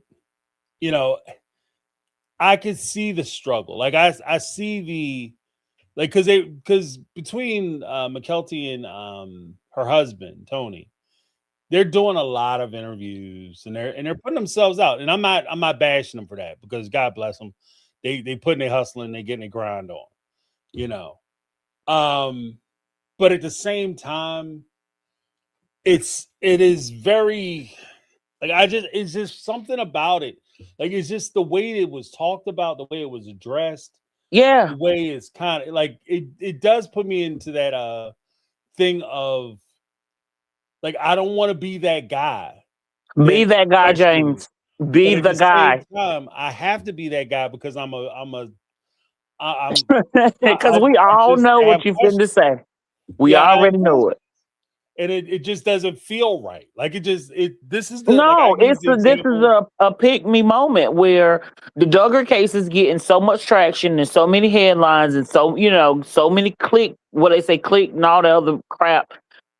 Now she got to come out with that. Listen, these Well, I mean, now you it's a situation where this is a hot topic. It's somebody I think it was Wendy had mentioned the Amber Heard case, and during the time when Amber Heard came out and made her accusations against Johnny Depp, that was because the it was such a hot topic that she was able to glom onto that topic and take advantage of bandwagon it, it, yeah, and take that shine. And even though CSA is something that's being talked about frequently in both political and criminal justice arenas. You have a lot of focus, especially on like the female teachers and their inappropriate actions, so on and so forth. And it's actually being pushed out as a thing. I think that there is you know, and excuse the phrasing of this, but there's a certain sexiness to this topic now, and it's repugnant that it's that way because the people who try to use it for yeah, advantage are yeah, putting themselves in a situation where you're trying to get benefit of saying that you're a victim, but you're not dealing with any of the actual trauma and life right. experience of being that victim. You want all the good part of like the attention, The the attention, yeah, money, and everything else, but hmm you're not dealing with the, what I mean, you're not questioning Are yourself, you your going relationships, into your ability like to be able to decipher, discern between good intentions and bad intentions, because the person that you trusted or should have been able to trust is the very person who did this thing to you. You're not dealing with any of that shit, right? and so Because that's when I start honestly, thinking it's really James, serious. it sounds like to me like okay, back to the Duggar stuff. It is in house. Okay, if something did happen to her, I'd feel like 95% chance that it was within the family, and that's why she was accused of quote unquote tattletelling. I don't Or think somebody close to the family. And I yeah, don't give a somebody shit. That's somebody no, no, close no, to the no. family. You know what? No, man. You know what? Because right there, I don't give a shit. I don't give a fuck if it's your family members, your uncle, your brother, your cousin. That part I don't care because when push comes down to shove, nobody is more important than you protect your right and your duty to protect your children. So exactly. if you are getting some advantage, and I'm sorry to cut you off, but if you're getting some advantage because the guy next door maybe he can give you a deal on siding or he could get your concrete done, and so you let that mug come in there and grope on your child in exchange for that, then you should never be around another child a day in your life. Right. No, I'm You dead ass don't need no. to be breathing no air Right. that I Because you in breathe. the skillet with their ass. You I'm understand? telling you, if it was my kids, and I'm getting pissed again, but if it was my kids and I find out somebody covering for them or excusing it, you in there You're with that. just as bad. Yeah, go You're over there with your worse. friend. Go over there with your friend because there's no way in the world. Oh, I didn't want to create no problem. That shit is not tattletaling. That's you telling No. me what's going on. You know, That's why I I just say it yeah. felt like you know how well James, you say you have families in the South. You know they had an old saying. You know what happens in this house stays in this house. That was the mantra we heard growing Oh up. yeah, yeah, yeah, You yeah, yeah. don't tell the family business and that kind of stuff. And for so many years and for so long, that mindset kept the creepy uncle that still wanted you to sit on his lap. You're 17 years old, man. That's the kind of I had a friend. Her uncle was that way. you know, and especially when he was drinking. He was real bad. Oh, come on, give me a hug, give me a hug. And in my personal situation, that actually was the situation. I was staying at a friend's house, and it was a, you know, family function or whatever, and it was the uncle. Well, it was no, as soon as it happened where he the attempt was there. And I made a comment like, hey, y'all better get this man because he, you know, dot, dot, dot, dot, dot. And I vividly remember her grandma saying, oh, baby, you just read too much into that. He ain't like that. And I'm just like, hold on now. I didn't read too much into it, and he did do it like that. Now I'm getting ready to call my dad, and this is about to be the 4th of July because he finna set it off. You understand? So y'all either gonna do something about it right now, or I will be calling my dad. And it was one of those situations where I was basically, quote unquote, bullied into, oh, I didn't mean no harm. Oh, he didn't mean no harm. And then it was the little punk ass, oh, I'm sorry, I didn't mean to make you feel uncomfortable. Yeah, I ain't buying that. And I called my dad anyway. Right. You know, and so it was one of those where it ended up turning into the 4th of July out there. You know, but I just, again, I'm not one of those people to like dwell on things and hold my life because, you know, because of that situation, James, I didn't get that job I applied for. You know, it's like you always have to blame something for a situation that you've been through it. You come out on the other side, you're a better person for it. Let's move on. Like, let's not try to wallow in stuff for attention. And I feel like something did happen to her, but she's using this as, like you said, a way to make money. And it's I don't know. These people, listen, trash them all. Trash them all, James. I can't do it. I'm not going to. I don't know what to say. Like, I'm still reeling from, like you said, that interview was just, oh yeah, this has happened. And then she floats on and she's giggling and I'm just like, that ain't nothing to be giggling about. Right. Well, I mean, So again, I don't know. I'm curious. Serious because she's also, whether she recognizes it or not, like, you threw your mom and them clean under the fucking bus. Like, they had clean under the bus. Listen, they, You know what I mean? they don't have to hire somebody. You said that they knew about it, didn't do anything about it. Like, that's not just, that goes beyond just, oh, they were parentifying us and this, that, and other. That's well beyond that. Yeah. That's well beyond that. You know what I mean? And even like when she was talking about how she's teaching her children appropriate names for things. And I agree wholeheartedly because I actually had that argument with my ex-husband about that same situation, you know, teaching the kids correct body parts. Like, I 100% agree with that. And when I worked in daycare, that's actually a training that we take. I think it was called Teddy Bears training. But that was one of the first things they said was children have to know the correct names for parts because I guess a kid was coming to daycare saying, oh, my dad ate my biscuit, my stepdad ate my biscuit. But the whole time she was talking about something else, her privates. Right. And so, yes, 100% agree. Teach your kids. But at the same time, you're not going to be tattletaling every 2 seconds because, you know, I have twins, girl and a boy. And yes, they got on each other's nerves. Yes, they fought over toys. Yes, they fought over things. That is something y'all two need to work out. But at the same token, you still can teach them not to be little tattletellers, but at the same time, have a relationship and a bond with your children. And they know they can come to you with anything that's serious. Don't come to me with that BS because he touched you or he looking at me. Yeah, I don't got time for that. Right. But if it's something serious like that, yes.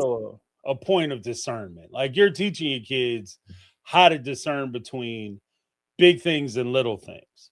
And if it's just you're having a disagreement with your sister or your brother, you know, you guys have to figure that out because part of that too is you have to be able to learn how to work through your relationship without Exactly. involving me. And that goes beyond, like, if you got siblings, you got at home training to do it, because you're going to go out in the street, and I can't go out and regulate you playing with little Tommy down the street, and he want to play basketball, you want to play action figures. You can't come tell me to come down there and tell Tommy he got to put the ball down and pick up a GI Joe. Right? You Yep. got to be able to work that shit out between the two of you. Now, if Right. little Tommy's trying to play hide the fingers in your ass, then yeah, you come and tell me about That that shit. part. That You part. understand what I mean? Because we're not doing that. That's Yeah. not tattletaling.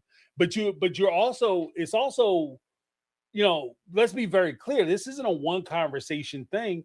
And you're also not saying to them, under no circumstances do you bother me. And that's where it becomes problematic. Yeah. Is because if for her to feel that way, that would have to be the underlying message. If you are going through some shit, leave me out of it. That's Right. what that would mean. Like, no tattletaling. That's what that says to me. Right. You know what I mean? In the context of the way she's describing it.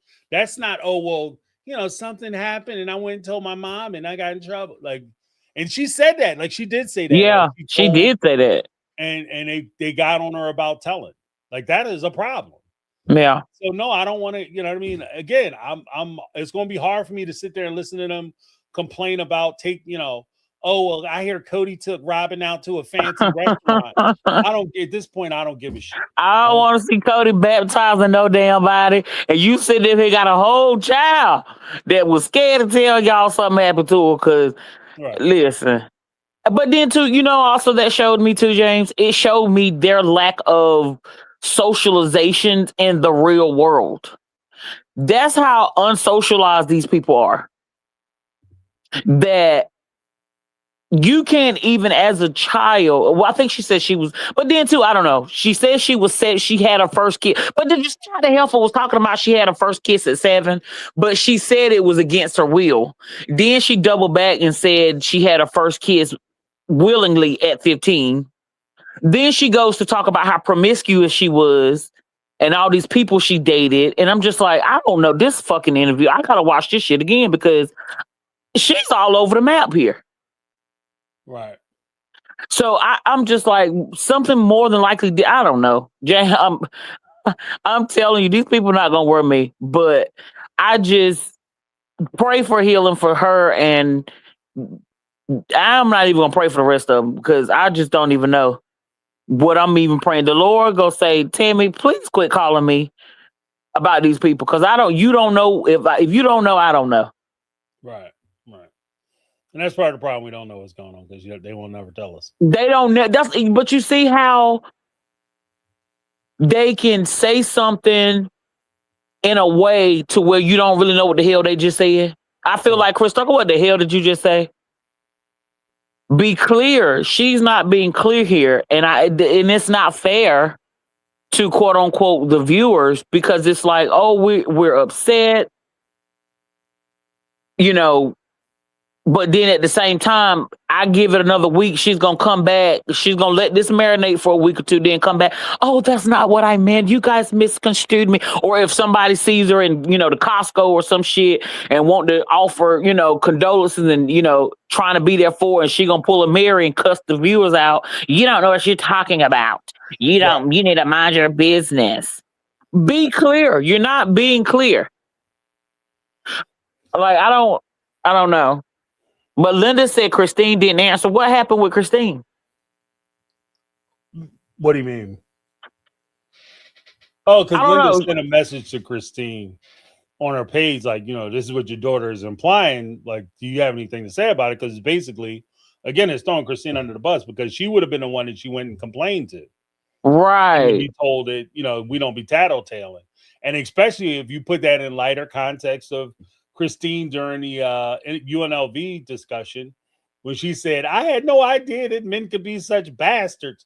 Like, if your child is coming to you and be like, yeah, this dude next door is trying to, slip and dip, and you sit there saying, well, I had no, like, then there is a difference between you being ignorant to a thing happening and you being willfully ignorant, where you're shoving your head in the sand, pretending like it's not happening. because it makes you feel uncomfortable. Mm-mm-mm. So, but let me, Yeah. I might have to jump to the next caller. Okay, James. But But I'm gonna keep listening, y'all. Maybe we can y'all can figure it out. I'm gonna just chill and because I'm confused. yeah, I'm gonna fall back on it. Yeah, yeah, I'm gonna fall back. Because I'm confused. But all right, good night, y'all. All See right, y'all Saturday. all right, Megatron, take it easy. All right. All right. Yeah, I mean, Megatron makes some good points. Like I'm trying not to go crazy, but it's just like it just bothers me. Like this whole thing bothers me. It bothers me. Like I want to give her the room, and that's the thing too. Like I also don't want to force people who aren't ready to come out and tell their story to tell their story. But maybe we can get into that too. One was it number 5 on my caller discussion questions, like should deeply personal family trauma become part of a public conversation? And I guess to that end, how much responsibility does somebody who is in the spotlight have?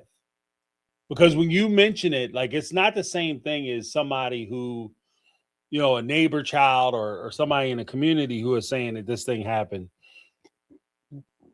When you're a public figure and you say that this happened, you're going to be looked at, and people are going to ask questions. They're going to want to know answers. They want to hear specifics.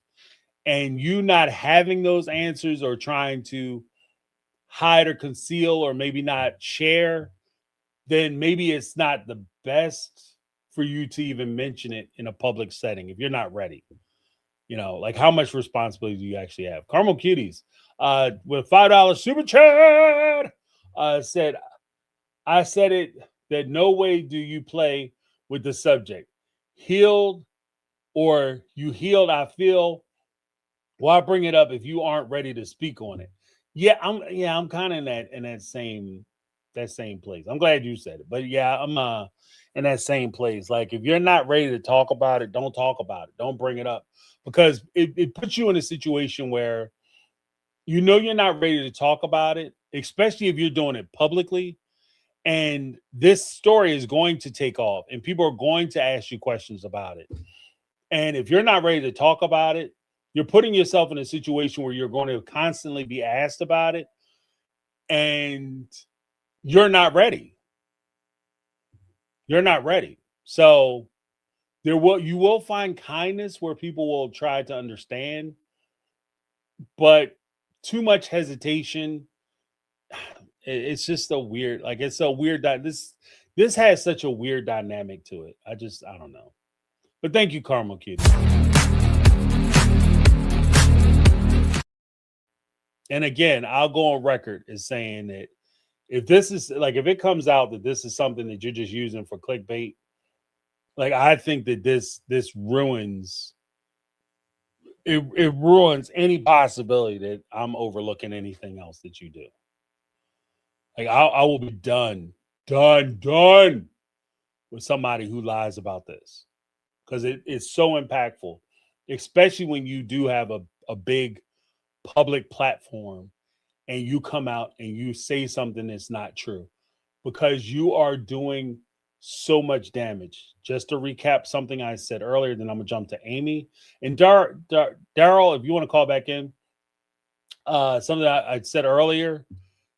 Not only are you damaging any prospect of your case and your credibility, if you are deceptive with this, you're damaging other victims or survivors who have undergone this, because when they come out and tell their story, they may not, the cops and the people who listen to them tell their story may not ever hear the thousands, tens of thousands of other stories that are similar to this, that are true. The one that they're going to remember is the one that was lied about. And not only are they going to remember the one that was lied about and fabricated on, but you're also creating a way for somebody who potentially is victimizing these people because they can't get justice, you're also allowing for future victims to occur. So again, this is why it's so important that we kind of gatekeep a little bit as far as just running out blindly believing people when they make these accusations without asking questions, without following up, without getting additional information, because the stakes are too high for us just to pretend that, okay, if I believe them, we just going to move like they're telling the truth 100% of the time. And then if we find out they're not telling the truth, no harm, no foul. The problem is that if we find out they're not telling the truth, then there's insane harm. There's insane fouls, because we're not only creating an environment where somebody potentially could have their life ruined if they're falsely accused, but we're creating an environment where people are going to be doing things, getting away with it, and doing it again and again and again and again, creating more and more victims until it finally comes around and that person is able to be stopped. So that's why I say, like, I take this, like, these accusations, I take them very seriously. I don't really like the idea of innuendos or implying that this may have happened, and I'm gonna step back and let you guys figure it out. And then if it goes wrong or people get too close, I'm gonna just say that you guys misunderstood or you heard it wrong. Like, that is not going to be a defense to me. I'm just telling you, like, right now, I'm going on record as saying, moving forward, if she doesn't come out and clarify now that it was some kind of mistake or she misspoke or we're misinterpreting, now is the time to say that.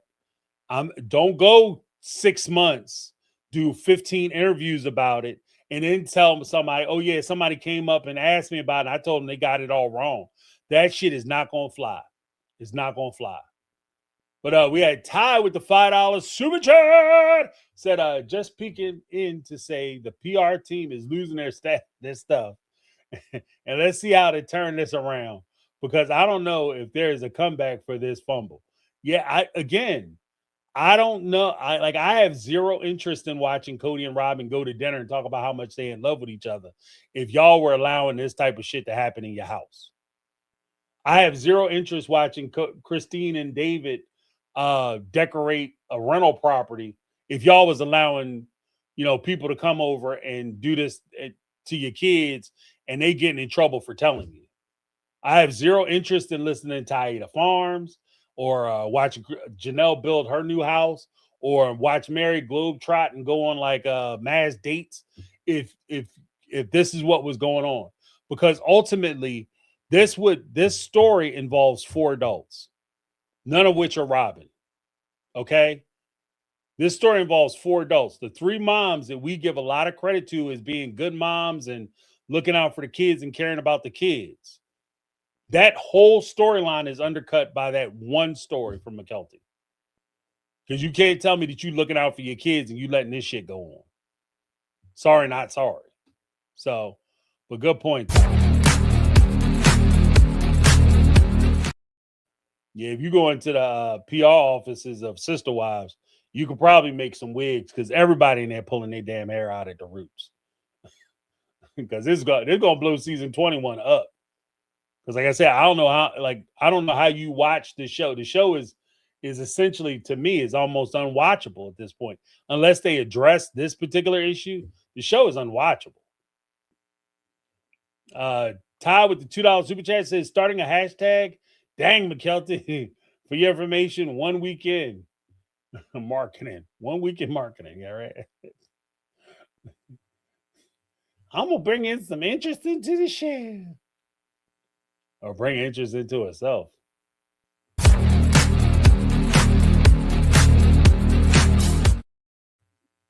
All right, and we have Amy. What's going on, Amy? How you doing? Hey, can you hear me? Yes. Okay. Okay. This is the first time I ever spoke to you. I've watched you so fucking much. Sorry. No, Effing welcome to the much. show. Thank you for calling in. I have never spoken to you before, but I watch everything you do. First of all, love the show, love everything you do. This is Mykelti. If it had came from any other child in the group, other than Peyton, I would not be skeptical. Oh, that's fair. But Mykelti continues to do this whole thing where she was so mistreated and nobody liked her and everybody was against her. And honestly, I really don't see that too. I mean, I understand that she was different than the other kids, Mm. and that's fair and validating.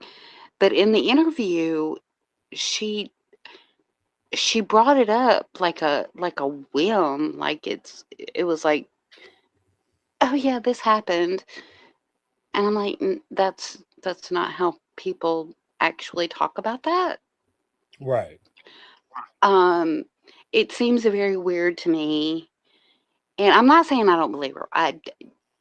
Goodness knows, the whole no tattling thing. I get why they did it. They did it to please Cody Mm. because he was at the house once every 3 days or whatever it was, and nobody wanted to make trouble for him. So, yeah, no tattling. And that is horrible because absolutely children should be able to tell everything that they're feeling. But with this, it just seems so out there that, and again, Mykelti always talks about how, she was so mistreated and she was so different from the rest of her family and everything. And Robin was the only one that understood.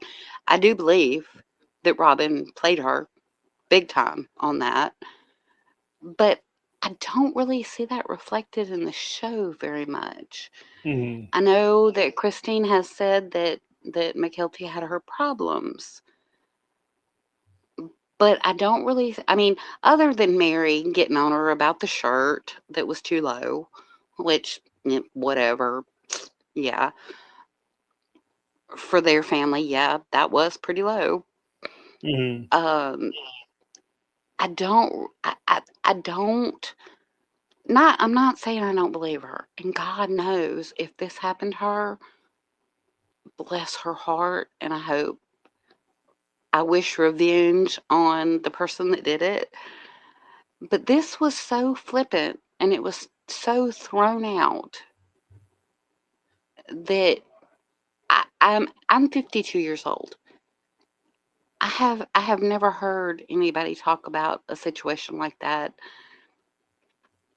in that way.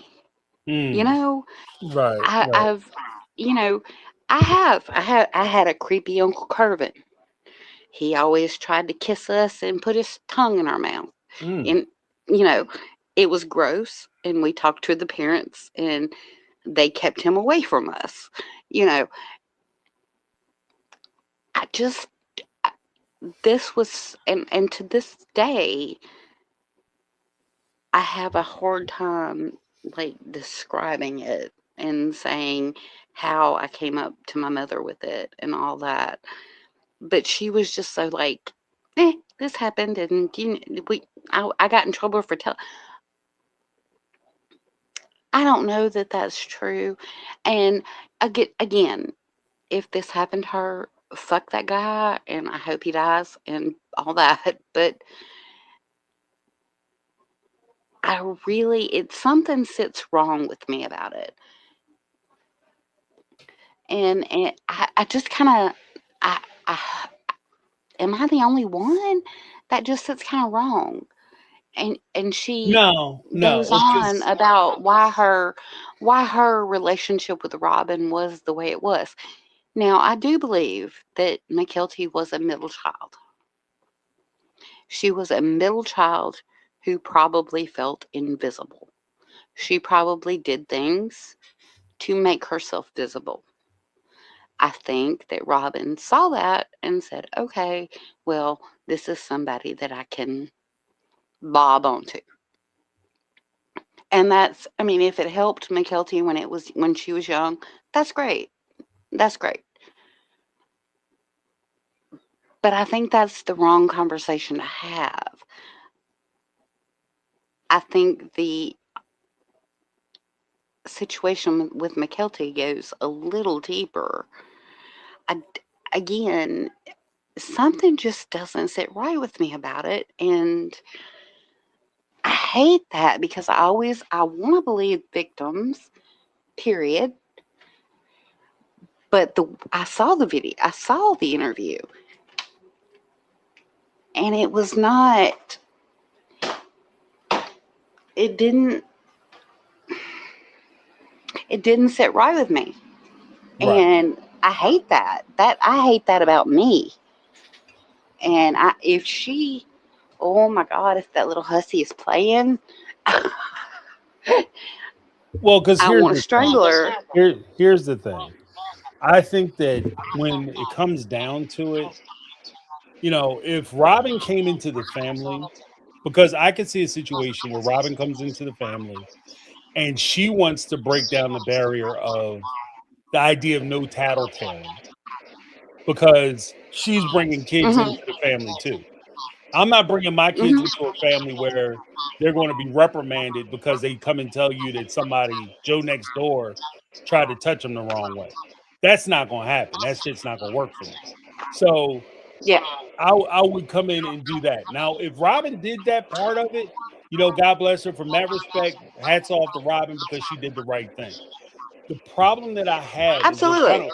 kind of what you said earlier, and I think I mentioned it earlier, is that the way she talked about it, it seemed like something that, like, I've told the story before about you know, when you put out projects like movies or whatever, people don't know necessarily that this is going to be the big part of the movie.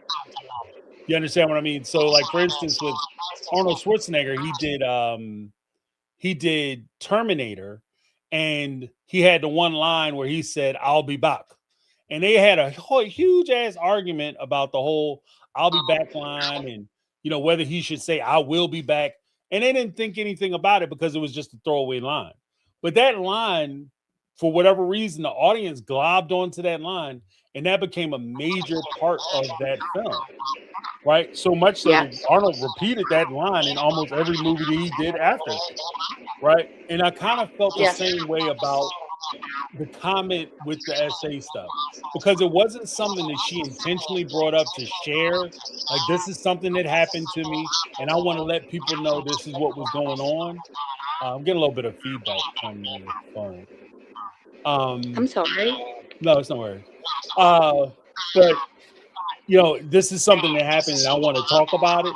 It was kind of like as an example of a bigger point that she was trying to make with regard to uh I want to talk about how I didn't like the idea that I couldn't tattletale. And here's one example: Logan would be doing something wrong. I would get in trouble. And here's another example. By the way, I was next door and somebody CSA'd me, and I came back and told, and I got in trouble. But it wasn't the fact that she was revealing that she was being CA'd. It was the fact that she got in trouble for tattletaling. And I think that's the part that kind of rubs people the wrong way, if that makes sense. I think.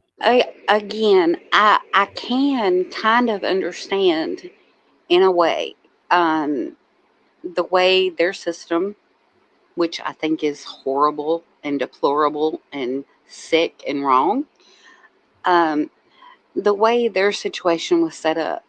Of course, of course, of course, the the mothers would not want the kids coming to Cody all the time with, oh, this, that, and the other, this, that, and the other, this, that, and the other, because they wanted him to come around. They, everything was about him. oh, we've got to be good while he's here. Don't talk about shit. Don't talk about shit. And again, because of polygamy being what it is, we have to talk about the polygamy in general. Yes, it is a breeding ground for CSA. It really is. Hmm. And I can't say that Mykelti is doing a false equivalency, you know, because of what we know about polygamy. And that's the problem. That's the problem for me. I know that Mykelti has some issues that is are uniquely hers. They are not to do with her family or anything. She has some problems that are uniquely Mykelti. She is messy. She exaggerates. She sees, I believe, now this is my opinion, I think she sees the sympathy that the children get and she globs onto that as I was the most. I was the most abused. I was the most mistreated. I was the most. I don't think that's true. But when you're talking about the CSA, whenever you're talking about polygamy, you have to kind of take that seriously. And so I think that she put us all in this weird dichotomy where we have to kind of look at the society, but then we have to look at Mykelti. And sometimes it just doesn't matter. I mean, like I said, the way she spoke about it did not strike me as genuine. Um, it just didn't. But I'm not saying it didn't happen to her because I have this problem in my brain where, okay, yeah, she lived in a polygamous world, and that is super common in. I'm sorry if anybody's polygamist in this group, but you have to admit it's a breeding ground. So I'm like, okay, I don't believe her, but I know that it's possible, you know? Right. Well, I mean, I think that there's a difference though, because there's a difference between acknowledging that this is something that could occur in a community, but then you automatically don't get credit or credited for undergoing it just because you're part of a community that this happens in. True. Yeah, I guess that's it. I guess that's my whole internal struggle. You know, I want to give grace, but with Mykelti specifically, I can't because I remember in the show many, many times where Cody and Christine specifically would go out of their way to place Mykelti in the forefront. When she wanted to be a fashion designer, for instance, and Mhm. they took her to a fashion designer. And now I do remember the whole Mary, kind of complaining about her shirt being too low. But, that is kind of the place they lived. I mean, that wouldn't have been unusual for Mary. Um, and oh, Well, I I mean, got. there's also because even with regard to that, there's a difference between your child walking out of your house going to the mall and your child being Mhm. on national TV. Yeah. So if your kid goes to the mall, you might, you don't care if they wear like a mini or whatever, a tank top or whatever. Maybe it doesn't bother you. But when you know that they're going to be in front of millions of people, and some of those people are going to sexualize your child, then you might become a lot more conservative with the approach. That's why I think there was such a because Mykelti had said at one point, these are outfits that I wore before, and it's so now all of a sudden because we're on TV, they're pretending like it's a big deal. It is a big deal because you're on TV. Exactly. And situations have changed. Well, So I'm that's not a whole mad at thing. that. That's a whole thing. That's a whole thing about Mary. Uh, okay. I do not believe I could be friends with Mary. Honestly, I don't, because she is somewhat abrasive, and that's not my job. That's not my. No, I want somebody that's just going to jive. She's abrasive, but I think Mykelti has also kind of trashed Mary's name unfairly. Um, I mean, I'm sorry. Like I said, I don't care for Mary. Like I said, I could not be friends with Mary. Could not, because I've seen the way she treats people, and I'm like, no, that could not be me. I would, no. But I think sometimes in the situation that Mykelti talks about Mary, that might be normal parenting. You know, I mean, Right. yes, Mary is particular, and I get that because I mean, I was raised by a single mom, and sometimes we had roommates and things like that who were more strict than my actual mother was. So I kind of get that, and I don't see it as something abusive as Mykelti does. There are some people who are more particular than other people. Again, like I said, I could not be friends with Mary because no, you ain't gonna talk to me the way she talked to Christine sometimes. But but I get in the parental situation where she could just be the heavy because other parents refuse to be the heavy. You know? Right. I Well, I mean, mean, it's different style. Like, because I think that's part of it too. Is just that different people have different parenting styles, and it's just learning to accommodate those styles. And even as a child, just because you like the way that one parent treats you, that doesn't necessarily mhm. translate that the other parents have to try to become that one parent in their parenting style.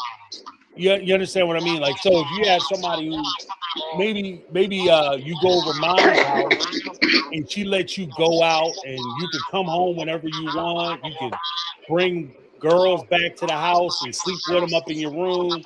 And mom is the greatest because she treats me like an adult. You go over to dad's house, no, you got a curfew. If you go upstairs, the room, first of all, there ain't nobody need for somebody to be in your room. If some reason that somebody is in your room, the door don't close. You have rules here. Then yeah, the kid is going to look at one parent different than the other parent and say that it's not fair. And I go over dad's house, I'm being abused and controlled. But you just have Eh, rules. Those are see rules. It's not you being exactly. controlled. They're being a parent. See exactly. That's what I'm saying about Mykelti. She has all but accused Mary of being abusive. Right. Now, again, I don't care for Mary. I know that if I were to meet her in person, I probably would not like her. It's just a thing. It's just my style, my vibe, you know. But I don't feel like Mary was abusive. Even in Christine's book, the situation with Mykelti needed a dime or whatever, and Mary got huffy about it. Well, no, I don't think I would throw a fit about that, but I understand that some other parents would. You know, I understand that Mary likes things the way she likes things. And so I don't feel that was super abusive. And so when Mykelti throws around the word abuse, it doesn't quite mean the same, if that Mm. makes sense. It's like, okay, but you thought, her getting onto you because she liked things certain ways was abusive. Okay.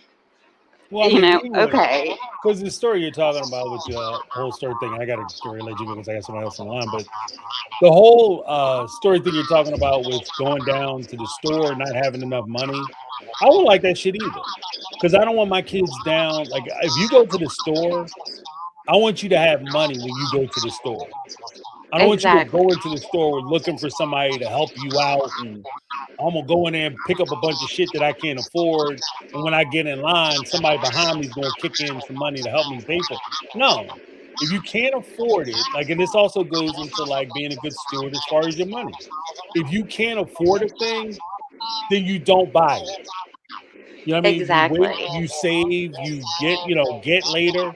But it's just teaching like your kids pride, is teaching them how to be good stewards as far as their money is concerned, not putting themselves in a situation, especially in an environment where you are surrounded by polygamists and you giving advantage to people and owing people favors who will take advantage of those favors. I give you a nickel Exactly. or a dime or a dollar, I might expect a return on that money.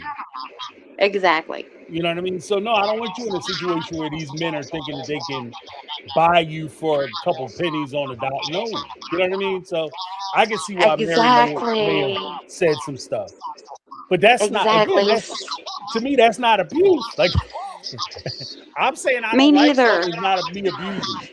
That's, you know what I mean? That's just, it is what it is. Exactly. Exactly. Like I said, again, I don't like Mary. I don't think that I could be friends with her as a person. But the thing, she has been accused by two of the children now of abuse. I mean, Peyton said way worse things about her. And I don't know if that's true. I'm not going to get into that.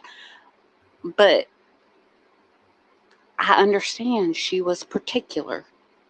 She wanted the family to look a certain way and to act a certain way, and she didn't want screaming children all over her house, tearing up all her stuff. I understand that. I, I mean, she had one child. Now, I do think, and I might be getting a bunch of backlash about this, I do think that Leon was totally spoiled 100%. And if you go back and look at the earlier seasons, he was completely spoiled because they had that weird thing about Mary getting exactly the same amount of money as the other people, even though they had 6 kids apiece, and she only had one, which was ridiculous. But that's polygamy. I'm not okay. That's how they chose to do their polygamy, but Right. to me, that screams. I mean, Leon was spoiled. I I don't. He's probably not still spoiled because of all the things that's going on, but he was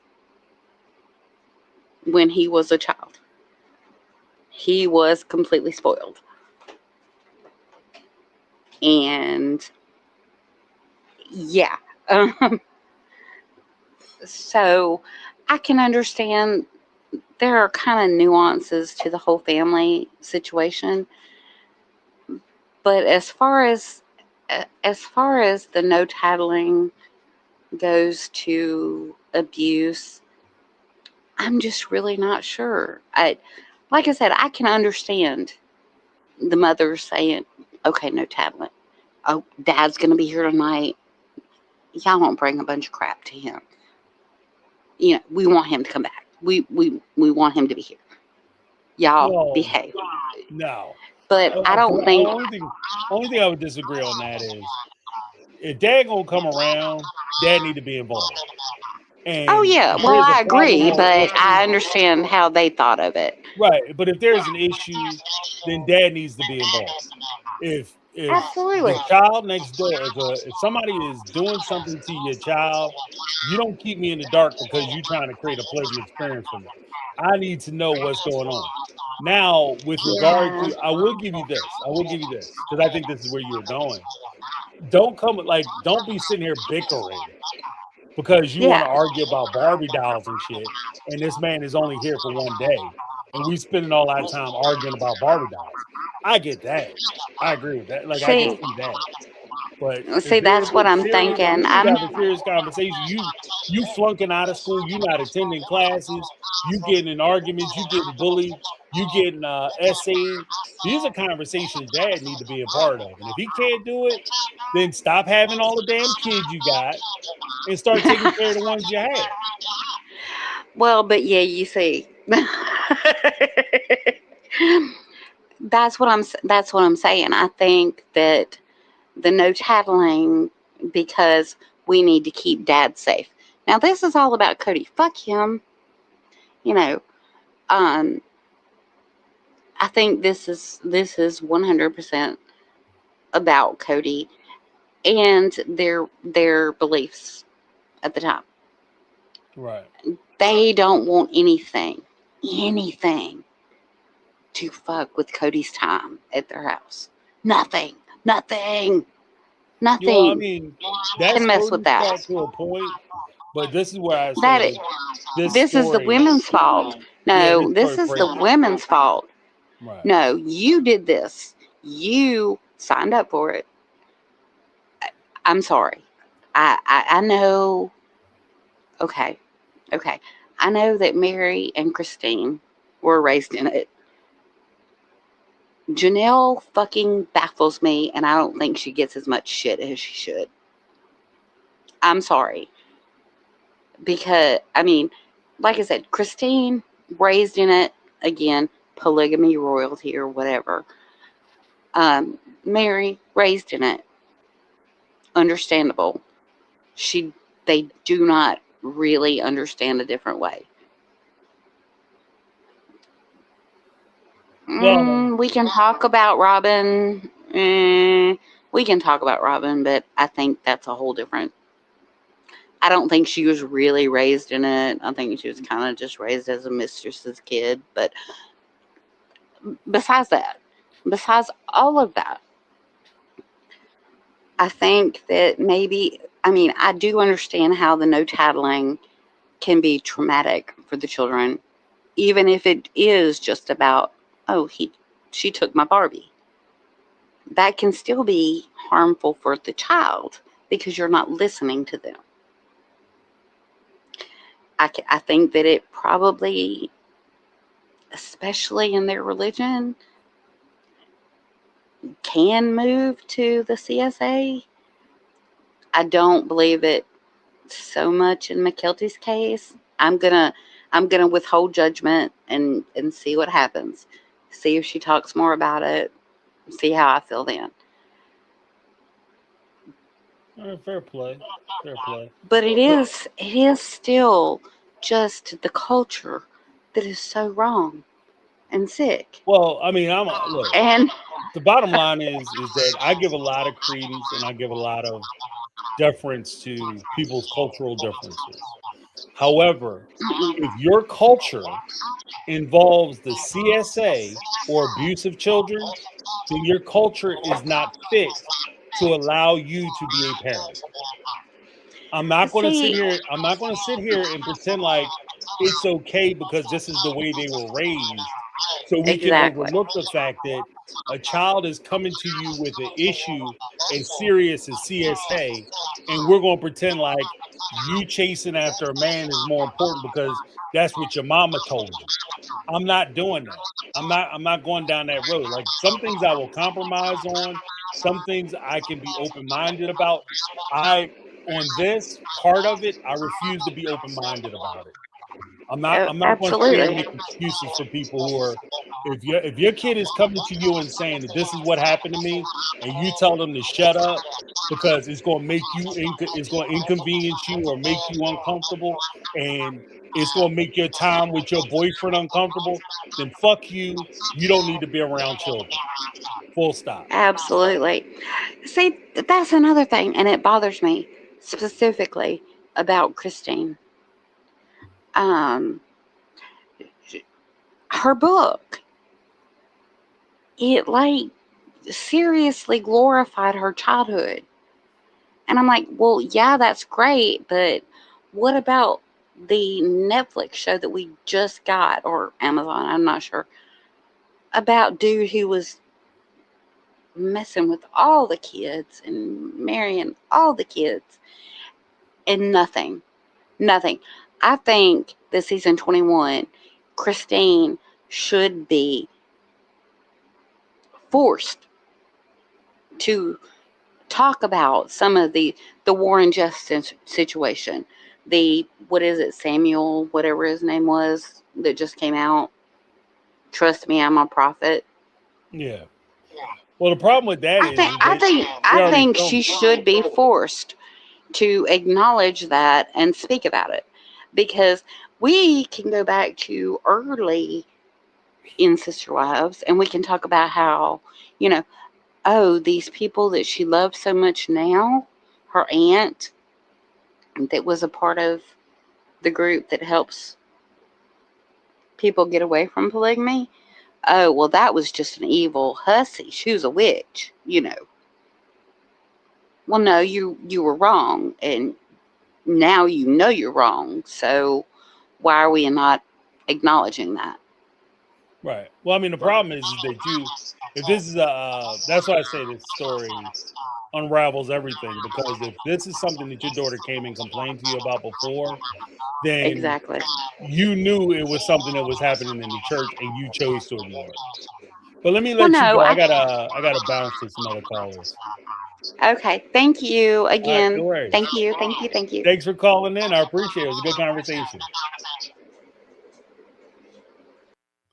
All right, that was Amy. Oh, we had some super chats. Let me hit those real quick, and then we'll jump right to Nada. We had James. Please play the Just Scrap It song on our exit. I will. Darlene Hall gifted 5 My Take on Reality memberships. Thank you so much, Darlene. Trying to keep the party going. I appreciate it. That's for those that don't know or gifted the memberships.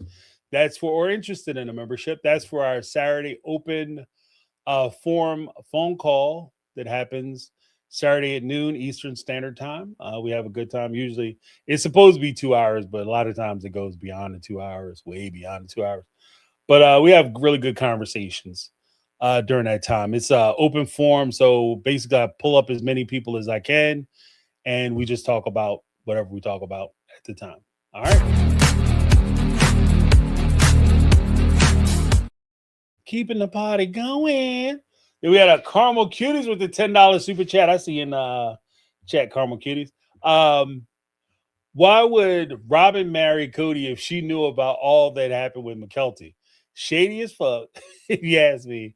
As long as they courted, gonna call it at 5 p.m. my time because I got a ton to say. Please wait for me. Okay.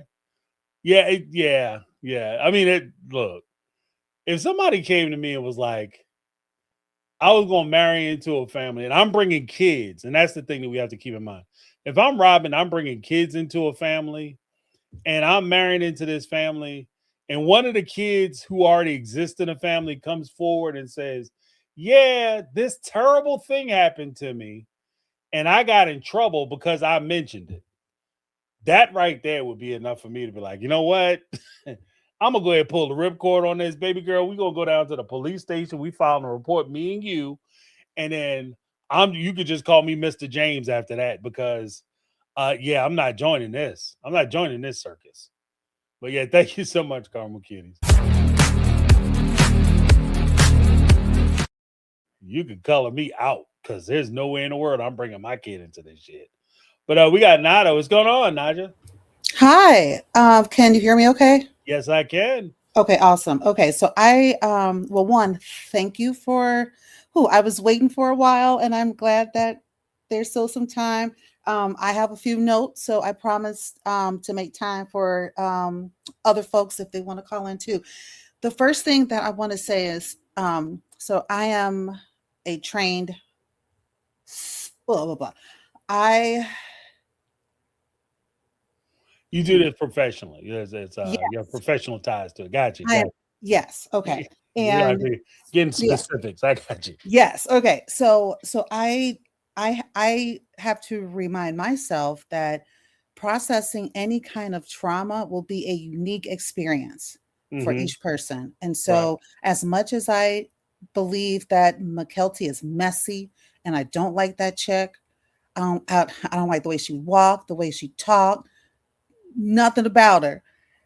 I can still make space for if something bad happened to her that was awful. And Hmm. I should make space to be open to believing and hearing her story. That doesn't excuse that she's messy. And, but also, I need to remind myself that coping will look different ways for different people based off of their background, their other trauma they've had, parenting, all that stuff. Okay, so that's my first point. My second point is that Robin is a lot of things. I can't stand her either. And she was also able to see the dysfunction in this family. So, yeah, a broke clock is right twice a day. So, if she was able to tell the Brown family that they're a hot mess and that the whole tattling thing is wrong, then I'm glad that she was able to stop that in that Hmm. family. Um, and then I think that the rule about tattling, I wonder if it's because these were young adults who were trying to manage a bunch of kids with no real skill sets. And Right. so they just had like a blanket rule that you don't tattle, and they weren't even able to think about the consequences of that. I hope that doesn't come off as me giving them excuses. I'm I'm I'm trying to understand how they got to that point and also remembering that they didn't like each other. They Hmm. didn't I don't even think Cody liked Mary or Christine. And so you got 3, 4 grown-ups living together under a controlling religious group. They're worried about going to meet God in the afterlife. They got all these kids.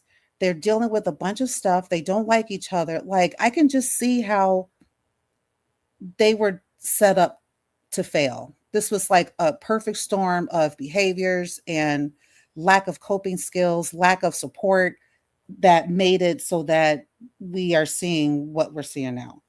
Um, yeah, I think. And the last comment. I'm sorry, James. No, no, Uh, no. Go ahead. the last comment is like, okay, the last caller, Amy said how she just did not like Mary. You know, I've come to terms with Mary. I used to really like her. I like that she was a straight shooter. I am. I like how she didn't bullshit around. I don't. And she was the first wife, and I can only imagine what that feels like to have to share my husband with my with the lady who was married to my brother last year, and now she's married to my husband, and now she's having the first kid. Hmm. And like I can just imagine what that may have felt like for her. And I don't think that folks give her enough, I don't want to say grace, but like give enough understanding of how traumatic that could have been, and especially with a man as manic and unregulated as Cody is. Um, yeah, so those are my thoughts. No, well, because I Sorry. no, no, no, no, no, no. You're golden. You're golden. With regard to Mary, look, I think that a lot can be made of the fact that of what she would have to endure, the embarrassment, the humiliation, the fact that you want to have kids, you want to, like, your big contribution is having children, and the fact that she fell short of that, in spite of the fact that she's listening to, because we also have to keep in mind that when they were poor or especially early on in their relationship, when people were a lot more sexually active, she was listening to people rub her husband off.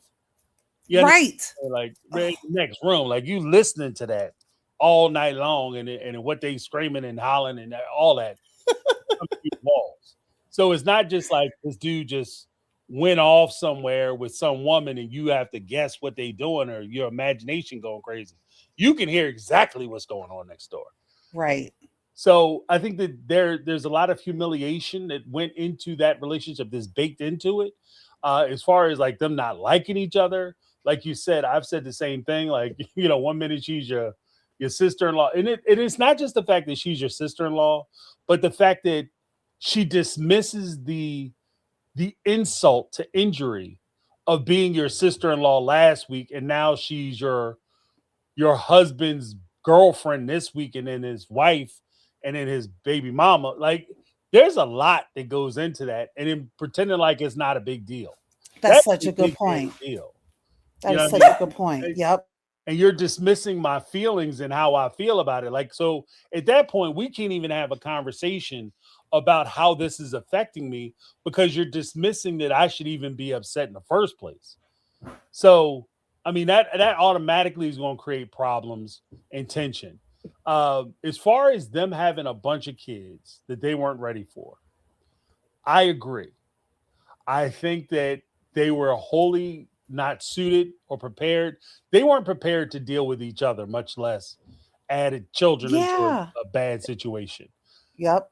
That, I think that's something that that transcends polygamy. I think people do that in monogamous relationships all the time, Mm-hmm. where they try to heal relationships, fix relationships, or bind a relationship by adding children, which is a huge mistake, because kids don't make things better. If anything, kids will make things worse, if not more difficult. Yep. But with them not knowing how to deal with kids, I think there's certain lines that, like, if you don't know how to deal with kids and they're tattling, or they keep coming to you with stuff that you feel like you're being overwhelmed, that's one thing. But the second, like, you can't, like, it's hard for somebody to explain to me how you think it's okay that your kid is going next door and they're being approached in a sexual manner as a child, and when they come back and tell you that you relate to that child, that you don't want to hear about it because you're too busy struggling with your inability to be a parent, and you're not sure what to do, because like, I just, Mm-hmm. I don't know. No. It's hard You to are round that exactly circle. right. You are so Square that right. circle. And I think it's like, was it the egg first or the chicken first? Like, was it a situation where they didn't want to hear about any tattling, period? And so then when bad things did happen, the kids felt like they couldn't even go talk to mom and dad. Mhm. It's just a mess. And I think the sooner these people get off of my TV and my subscription services, I think it'll be the better for all of them. Mykelti, I just can't. She has the worst aspects of both of her parents. Like, she is attention hungry. She is the way that they were socialized. I think someone said that in the chat too. Like, these folks were just, she's a lot. And the fact that she has a platform to spout off her crazy stuff about postpartum depression and eating the placenta and how you shouldn't be depressed and that's a mom's problem. I mean, just like she lost so much of any cred that she may have had. She totally lost that with me. And so, like, I can't even take anything she says seriously. Yeah. And with Payden, Payton has said racial things. He has said terrible things about transgender folks, about his own siblings. I don't trust him as far as I can throw him, and I couldn't throw him that far. And Maddie, you know what? I've never liked Maddie. I've never liked her. She comes across as a know-it-all. Um, uh, she got with her third cousin who was 10 years older than her. I mean, that's messy too. It's just messy. It's messy. And so I appreciate this group so much. This is my second time calling in. I will try to make it on Saturday, and I'm gonna sign off so that hopefully Carmel Cuties can come on. Yeah. Okay, thank you, James. Bye, Thank bye, you for everybody. calling in. I appreciate you. Yeah, I appreciate it.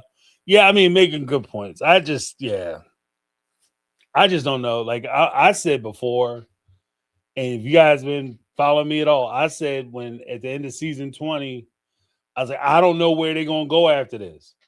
And now that Mykelti came out with this shit, I really don't know where y'all gonna go after this. Cause this is how you gonna follow this up? Like, you know what I mean? Cause I agree with not like that. It would be awesome if they pressed them about some of the issues, or I don't know if it was Nadia or Sarah, but they could press them about some of the issues. The problem is season 21 is already in a can.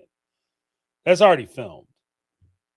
And it's all predates these accusations. So it's not like they're going to address any of this stuff. Even the special that was on Netflix, the documentary that was on Netflix regarding the gentleman who was doing all this stuff in polygamy, they're not going to address any of this stuff. So we're fitting to watch a full season of them talking about going to dinner, and Cody and Robin talking about how much in love they are. Christine talking about how David treats her completely different than Cody treated her, and Janelle talking about her new business and house, and Mary talking about jet setting, and none of the big issues are going to be addressed. And if we're going to be, and if history serves us any reference, they're never going to talk about any of this shit. They're just going to keep sweeping it under the rug and kind of touching it, but not touching it. And, they'll ask Christine about it, and Christine will say something to the effect of, well, that's not my story to tell. That's Mykelti's story, and I'm going to give her the space to tell it. Like, well, it involves you too, Christine. Like, she pulled you into it too, because she said she told you. And girlfriend, because now normally you might be right. This would be none of my business. But because you're on a public platform and you're a public personality, you got some explaining to do. You got some explaining to do, sis. Because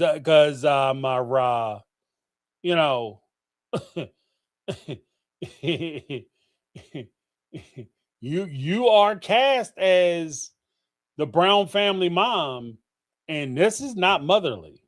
Just saying. Before I get to Carmel Cuties, I'm gonna close out with Carmel Cuties. But we had a message on SpeakPipe. You guys can leave messages on SpeakPipe. I still check them. From Tanya Carter, and this is what she had to say. Hey James, listening to the quick YouTube, I just watched the little TikTok part of it. Mykelti says that it was a kid in her neighborhood, and she says it's so casual, like, oh yeah, I was walking the other day and I saw a blue bird in the tree. But anyway, she says it's so casual like that, like it's like whatever. I'm just having a hard time believing Mykelti. Like, Mykelti is an attention seeker. The fact that she said that Robin is the one, the fourth wife is the one that told her not to tattletale. All of Robin's kids were tattletales. That was the problem that the Brown kids had with them, was that they were little brats and they were tattletales. And I don't see Robin telling her not to tattletale when that's what her kids do, and she's always defending her kids. Not only that, she accused Preston of SA, so why would she be the one to say don't say anything? There's a lot of things that the math ain't mathin'. And then I'm not saying that it's any better if a kid did that to her, but we got questions. Was the kid her same age? Because kids are curious. You show me yours, I'll show you mine. Can I touch that? If the kid was her exact same age, that's something, but we still need to address it with the kid's parents. If the kid was older, but still a minor and knew better, then that's something we need to address. But if it was an adult, then that's a felony. Like, You can't throw something out like that and then not explain anything at all. Mykelti's out of line as usual and needs to explain herself. Fair play.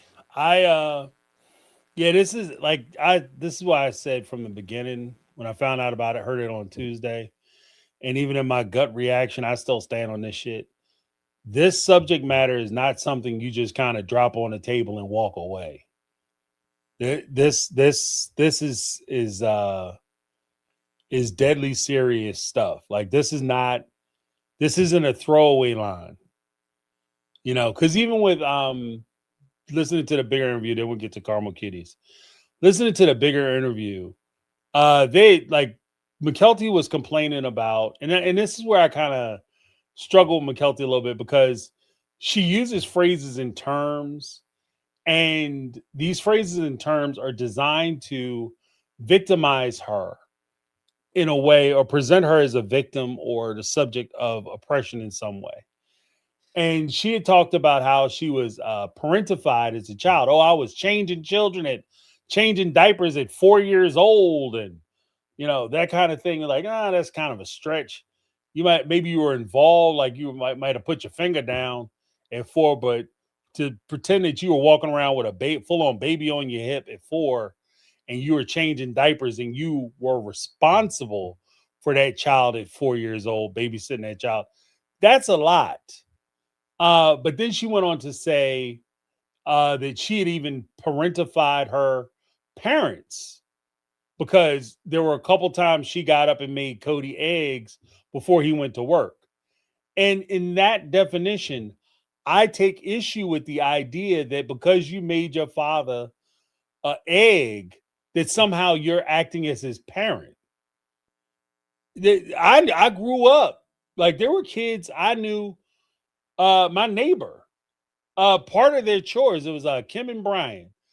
They were a little older than I was, but part of their chores was they would come home, like Kim would come home with Brian in the afternoon, and they would make dinner for the family.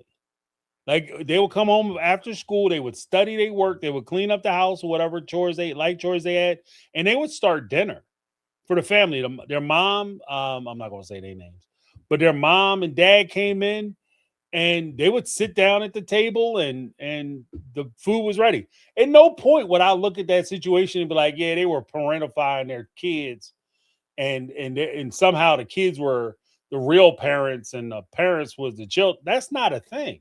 They were just doing chores. It's like if my mom asked me to go mop a floor, I'm not a parent because I'm mopping a floor. Cooking is a chore. So it's not you're not Cody's father or mom because you made him an egg in the morning. And it's just those kind of mixture of terms that, creates issues as far as, and even as, into the deeper explanation of like, Mary abused me because when we were kids, I was playing at the kitchen table, the dinner table, and Mary may have looked at me and said, okay, you want to sit there and play? You done eating? You can excuse yourself because I don't want you sitting there playing at my table. I was singled out and I was abused. That's not abuse. That's parenting. Okay. And you might not like it, but that's parenting. See, here's the thing. When you're a kid and you go through things and your parents have rules, you might look at it and say, I'm being abused and mistreated.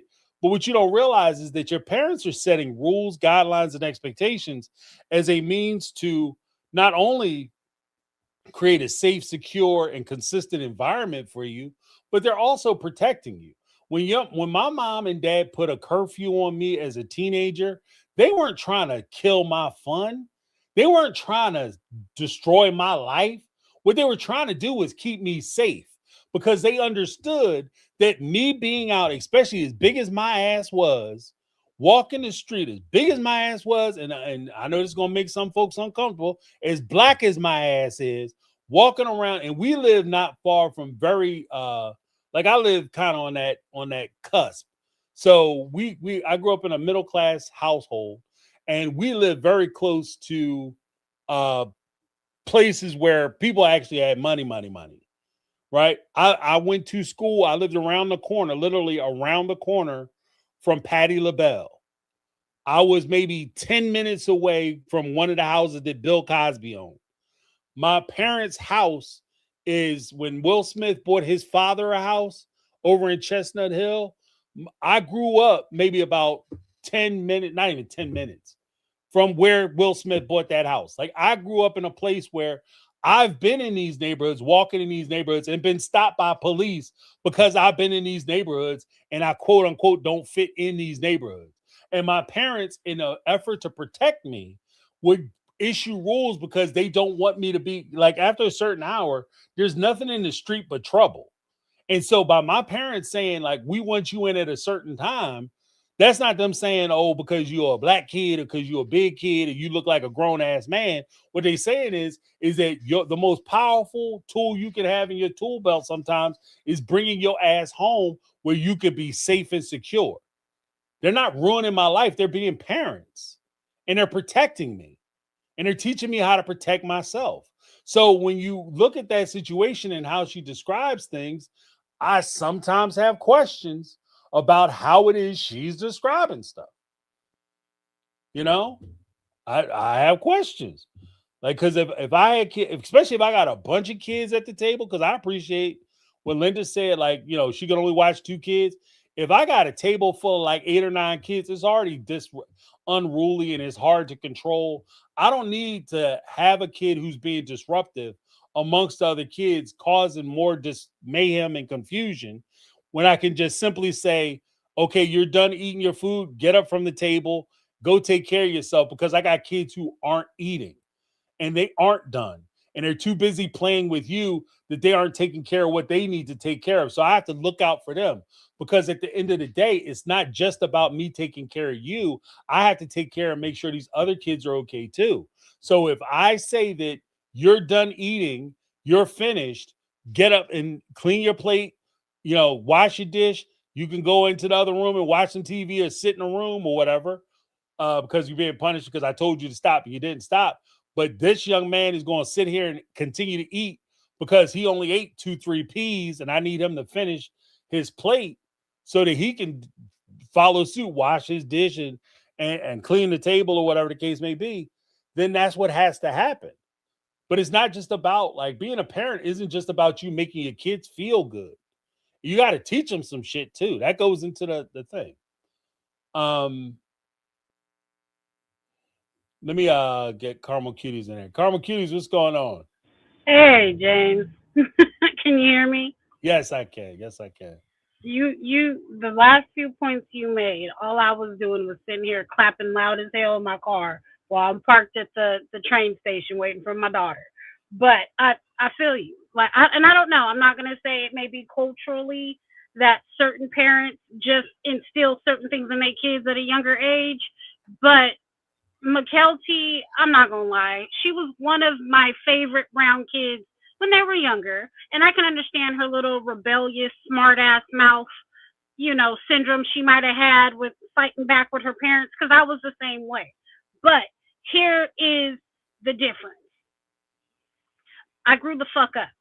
When I rewatched the episode when her and Aspen were no longer going to live together, and she said she dropped out of college and she was like, oh, I don't want to grow up.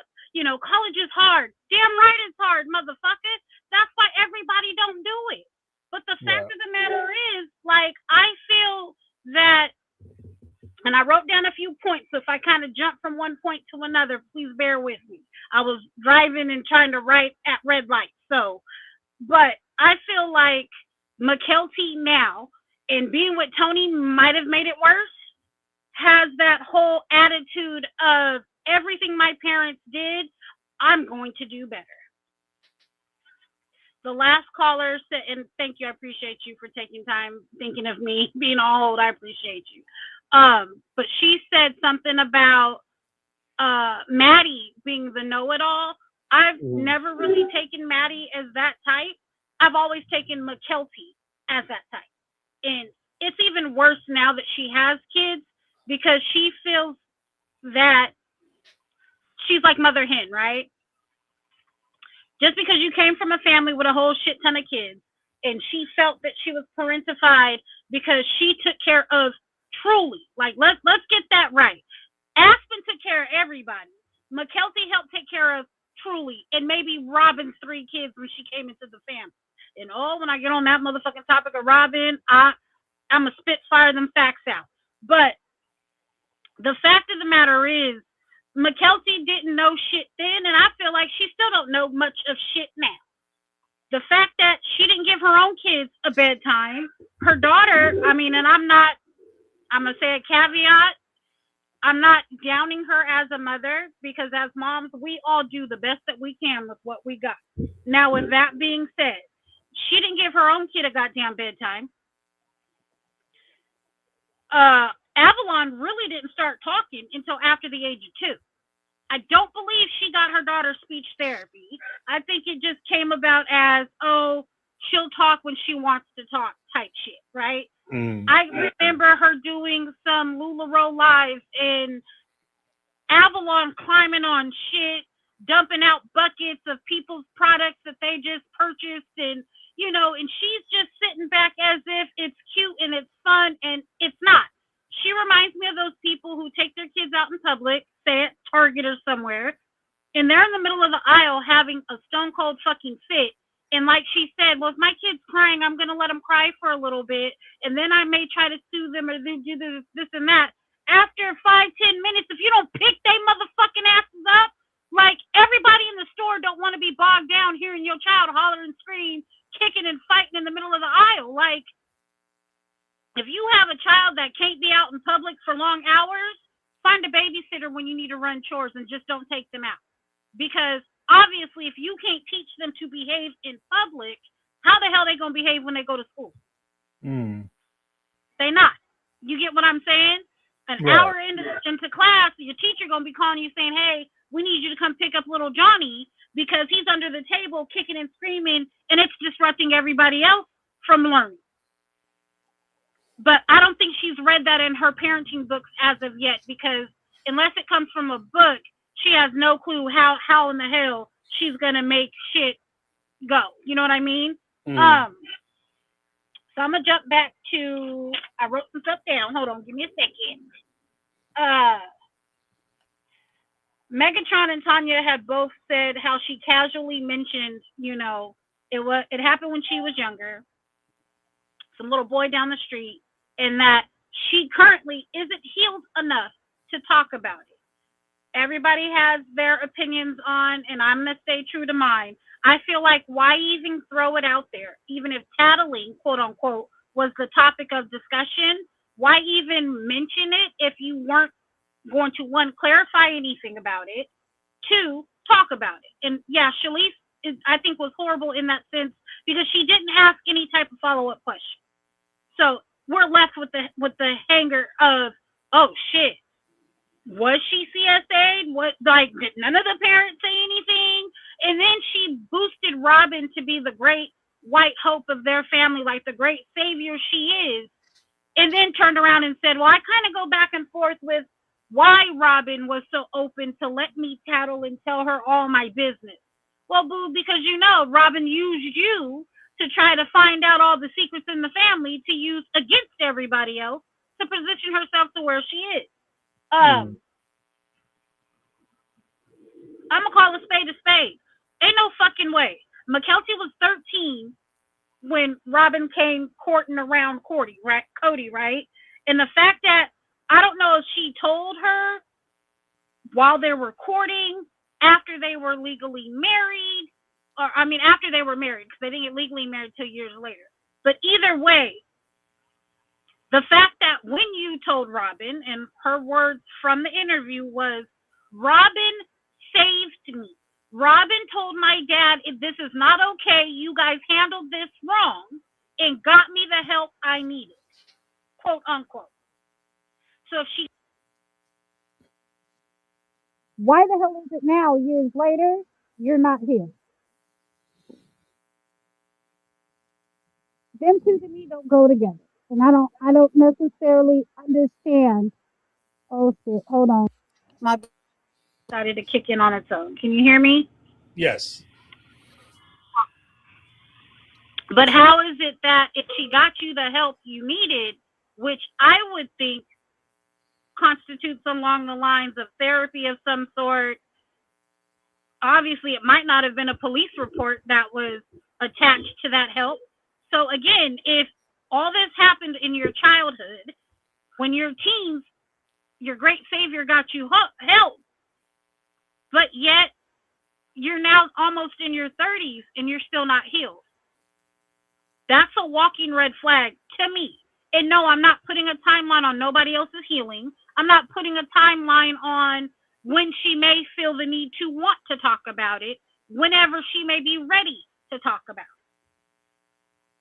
I just feel that if you know the audience that holds two sister wives, and again, all this came out well after Shalise explained, hey, our last interview hit millions of views. And Mykelti's face lit up like, oh shit, if that was good, wait till I tell you the rest of this juicy shit. And that's how I took it. Mm. Now, if I'm wrong, I'm wrong. But, so the whole tattling thing, I had to write down the names because I couldn't count out loud for whatever reason this afternoon. There were Aspen, Logan, Mykelti, Maddie, Leon, Hunter, Peyton, Garrison, who were all teens and or preteens by the time Robin got in the family. That's 8 kids. That would have left Gabe, Gwen, Isabel, Savannah, and then, of course, newborn Truly, which would have been 5 once Robin came along. Teens and preteens should have been past the tattling phase in the Brown family by the time Robin came along. You get what I'm saying? So if she brought back the rule that it's okay to tattle, as a teen and preteen, what the fuck you tattling about? It's not making sense to me. And I asked it in with the super chat, and I'm going to ask it again. If Robin knew bringing her 3 kids into this family, how hot mess of a family they were, how fucked up they were, why would you still marry into this family, especially having all the other prospects supposedly you had lined up outside of none of those other prospects were about to have a show? So Robin ain't no better than the trifling ass Brown. Let Mykelti tell it. She's just as bad, if not fucking worse. Because if her situation was as bad as, she put it out there to be, and Robin knew about it and still married into the family and still wanted these kids, these adults, to integrate and be so-called parents to her kids, something is mentally off with this broad. I'm not feeling it. I'm sorry, I'm not. Yeah, well, I mean, that's the thing, though, because I had said that earlier. Like, if I was dating somebody, or I was in the process of being engaged, and I'm bringing in kids, I have my own kids, and one day I'm sitting on the couch, and I'm talking to their child from their relationship, and they share with me, yeah, this guy next door did XYZ. I went and told my mama, and she told me to not tattle. Baby, get your coat. We going to the police. Right. And then after that, you probably won't see me again. Right? Because I'm done with this shit. I'm clocking out. I'm punching out. Like, are you crazy? I'm not bringing my kids into a place where they feel like they can't talk. Or you did this shit to you. And let's take a step back for a second. You did this to your kid. There's no way in the world I'm bringing my child in there who you don't really have a relationship with, and we're going to keep it all the way a buck, technically your stepchild. And if you're not looking out for your flesh and blood, there's no way in the world I'm going to expect that all of a sudden you're going to start looking out for my kid. Right. Tell my kids something different. So, no, we're done. We're super done. I'm going to add a caveat to even that, though, James. The fact that she had her kids calling this man daddy before they were ever even fucking spiritually married, allowing him to put her kids in the bed at night, allowing him to kiss her daughters in the mouth. Right. But I'm sorry, I've not dated men that I know have kids because I don't like the way they parent their fucking kids. I'ma keep it real. I don't raise my kids the way you're raising yours. So ain't no way I can date you, let alone try to marry your ass, spiritually or legally. Because our kids are gonna have to mix, whether you're a full-time dad or a weekend and once a week or once every other week in the summer type dad. If I don't like the way you and your significant other, baby mama, whoever, parent y'all kids, I'm not intertwining with that. Right. Like, for example, I can't stand a child to answer an adult what. I think that is so fucking disrespectful. And a guy that went to high school, reconnected when we got older, and he got 3 kids, I got 2. We all happened to be at the amusement park at the same day, and he called out to his daughter, who had to have been about 7, and she not only said the word what, she said it with an attitude like he was bothering her. What? And he kept on going like it was nothing. Oh, yeah, bro. You can ditch my number after this. I'm not about to bring my kids in a situation to where that's the standard that you live by in your house, because that's not what I do in mine. We don't mix. We're unequally yoked. It's not happening. Sorry. And that's just a small example. You get what I'm saying? No, I feel you. Nah, dog, I'm cool. No, thank you. I'll pass. But again, I wasn't faced with dating a man who had a TV show he was about to do and possibly boasting and bragging like he was about to have millions and billions of dollars coming his way. Yeah, no, I'm cool. Not happening. But I don't know. I said it from the gate. That whole interview, it gave me the ick for one. But 2, something didn't sit right with me the first time I watched it. The second time I watched it, I actually had absolutely nothing else going on around me. So I had 100% tunnel vision, tuned in, watching it with no distractions or outside interactions to make me be like, oh, did I miss part of it? Should I rewind it? And I'm going to just let it keep going type. You know what I'm saying? And the second time around, I was like, this is a little weird. Hello? And I picked up on a couple more nuggets like she dropped down. And yeah, I'm completely just turned all the way off when it comes to the show. And what it gave me was, well, production no longer wants.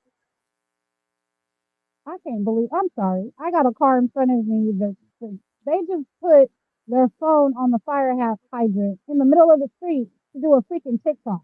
I can't. Anywho, these young generations drive me insane. But there's no way this next season is gonna be worth shit.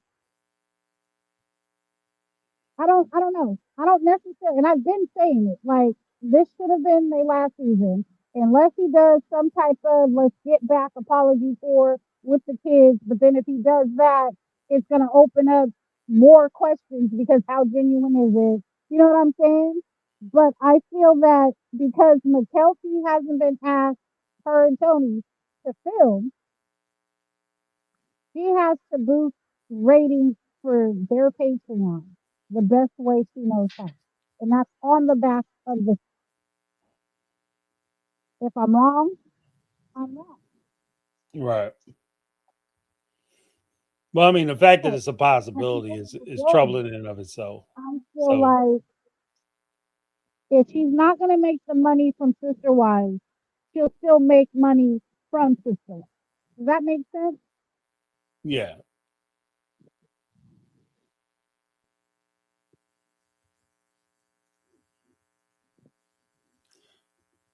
I don't know. I just feel like they're Hello? running out of road. Hello? Disconnect. Hello?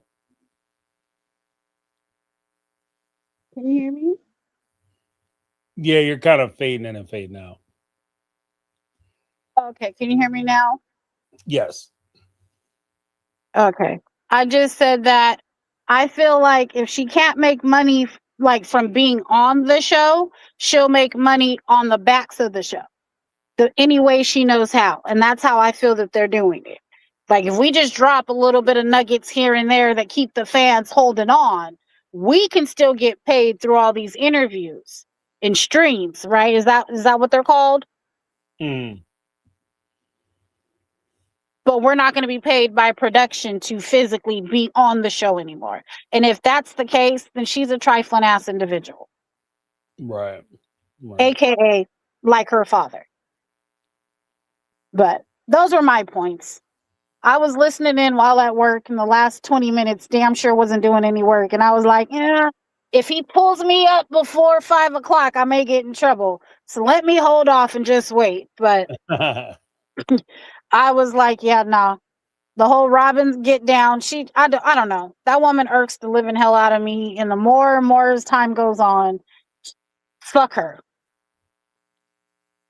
There's no other way I can say it. Nicely, meanly, fuck her. Like, she could take a long walk off a short pier, because even knowing this information and yet you still stayed with Cody, that's a problem. You still brought your kids around. If you feel like, oh, that was the point. I'm sorry. I'm ditching my own notes here. When she said that she tattled about the boy down the street situation and got in trouble, and I think one of the last two callers had spoke on something about Mykelti's version of trouble versus, I guess, what normal people would say getting in trouble is. I'm not understanding how I'm in trouble for telling, right? Whatever it is. I'm the type of parent where I don't want to hear you tattle about you took my yellow crayon. He won't share the coloring book with me. He hit me. He did this. We're not doing that. We not. Yes, my kids can come and talk to me about anything that happens, but you're going to talk to me and use words. We're not going to whine and be like, oh, that's what we don't do. The fact of the matter is, when you have a ton of kids at one time, whether you had 5 full adults in the house, 4 full adults in the house, taking care of all these kids at one time, or it was it was only on Christine or on Mary at times, or on Cody to be around the room, but I'd never say him by himself with all the kids. Yeah, tattling and whining is going to get annoying quite quick. So if it was a universal rule amongst the parents that, hey, unless it's something serious, a broken arm, somebody fell down the well, we don't want to hear it, then okay.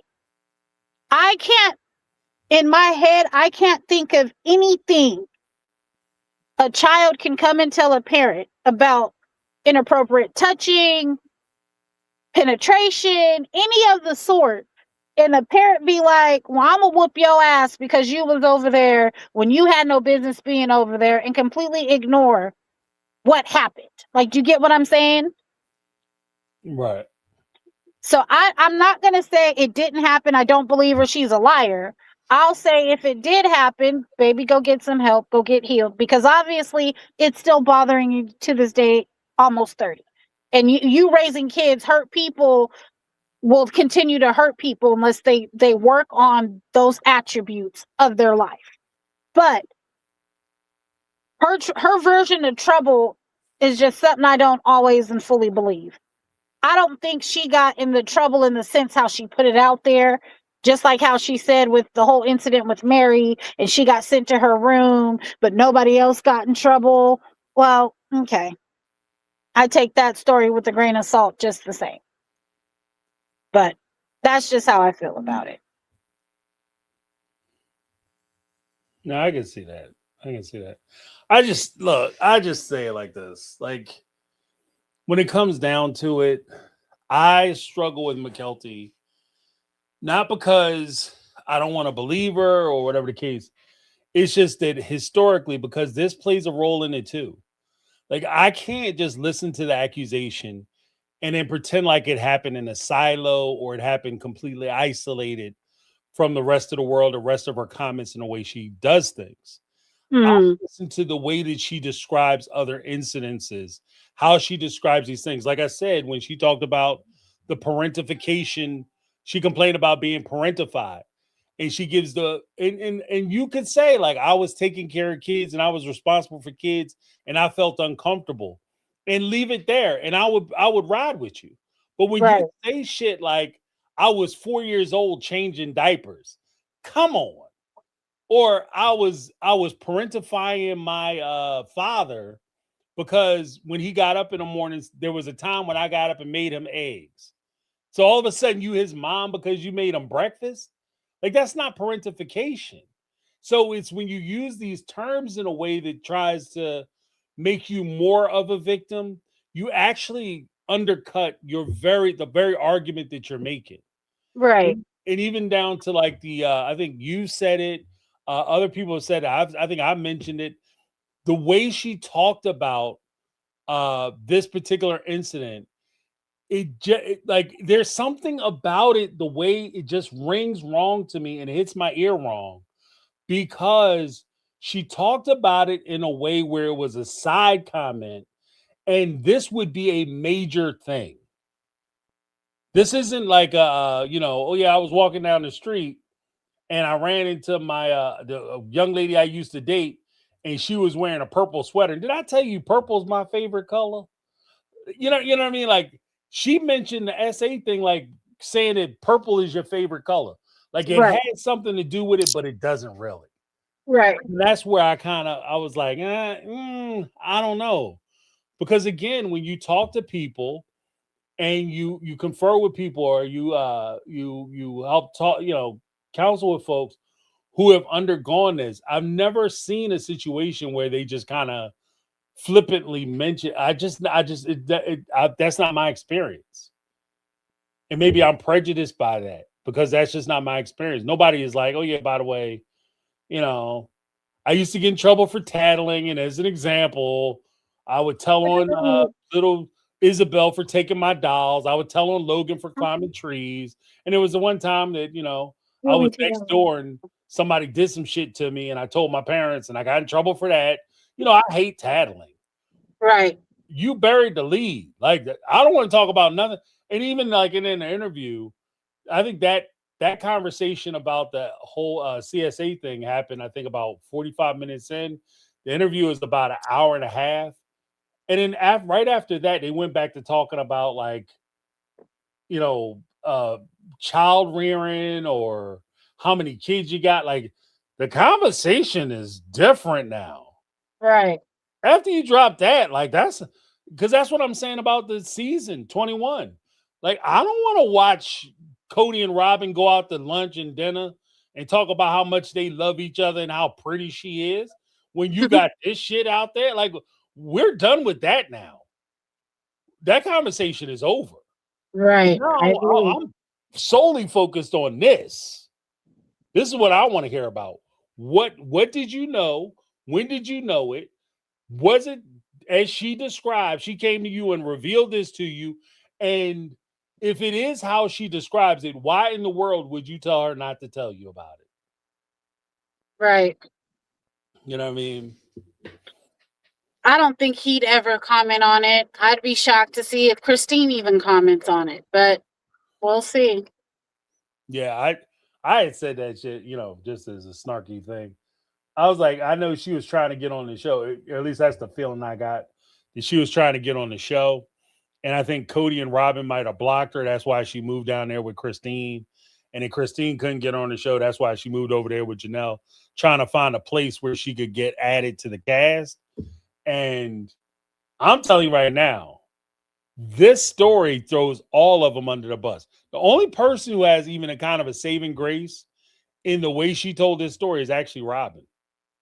Because Right. Robin wasn't part of the core parenting at the time that this supposedly happened, and she was actually the one that actively went out and said that no, this child needs some help. So you actually giving the only person who's getting any grace in this situation, and like you said, even then there may be nefarious reasons as to why she did it, but she would be the only person in this situation who would even kind of get a pass. Everybody else looks like dog shit. You understand what I mean?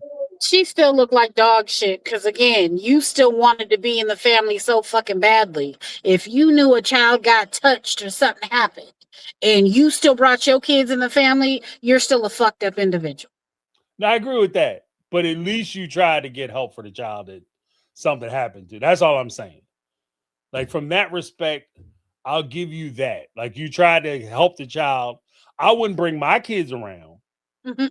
You But what understand what I help mean? did Like, she genuinely give is what I want to know, other than what? Telling Cody, y'all handled this wrong? It's past tense now. At the end of the fucking day, it's over and done. Not saying that the event was okay, because it's not. But at the end of the fucking day, like, what else could be done?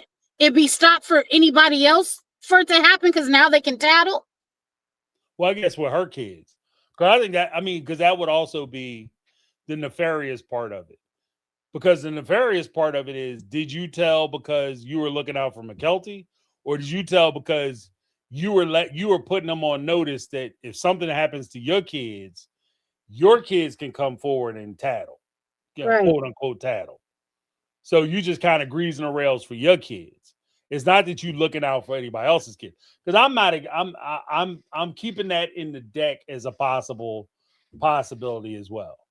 Like, it wasn't as You got 4 forthright as books I'll and a protect my possible. kids. Yeah, You I'm got keeping a possible. You know what I mean? got it. I got 3 definites. I got a possible. You know what I mean? Like, you playing that Mhm. spades. You bidding in your spades. But yeah, I'm keeping that as a possibility that she very well may have been putting them on notice that if my kids come forward and they make any complaints, all those complaints are to be taken seriously. Right. You know what I mean? But that's not me looking out for this kid. That's me looking out for my kids. But again, let's just call a spade a spade. If the way you presented it, like your ex-husband did that to you, and your baby boy dating is a product of that happening to you, but yet you went on ahead and had 2 more kids with him and legally married him, you're gonna marry another man who allows this type of behavior to go on? It don't make sense. Right. It just don't make sense. I mean, I would even go as far as to say, even if it didn't happen to you, your primary goal as a parent is to protect your children. And so if I had the inkling that the person I was linking with couldn't fulfill the duty of protecting my children, then that person doesn't have room. That I don't have room in my life for that person. Right. Like, full stop. Like, I'm not trying to change nobody. I ain't trying to teach nobody shit. Either you got it or you don't. Either it's built in you or it's not. And if you're the kind of person who would allow this shit to happen in your house, then there's no way I'm bringing my kids around you. Like, my kids have no place in your life, because I am not the one who's going to sit. I'm look, when it comes to my kids, and it comes especially with this particular subject matter, any kid, I have a very I like to think that I'm very open-minded when it comes to a lot of shit.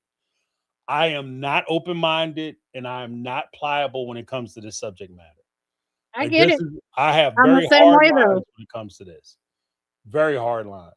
I And so, I definitely understand. I went, quick little story time. We had what we call Shop Saturday at a friend's house. And of course, I'm the one that brings like the pizza and the juice boxes for the kids. And somebody brought their significant other, and I don't know if he was just overly drunk, high, or what. And I don't even remember what happened. If he touched a kid, like talked to him smartly, or like grabbed up on him or something, like roughing him up. But when the kids came and told, I went the fuck off. And a couple parents kind of sat back and made excuses like, oh, it's not that serious. You're going off. There's no need. I don't play about my kids, nobody else's kids. when they're around me. And when I tell you he got roughed the fuck up and kicked out the house, and a mom who was there happened to be like, "Oh, I feel like y'all over exaggerated. That was too much.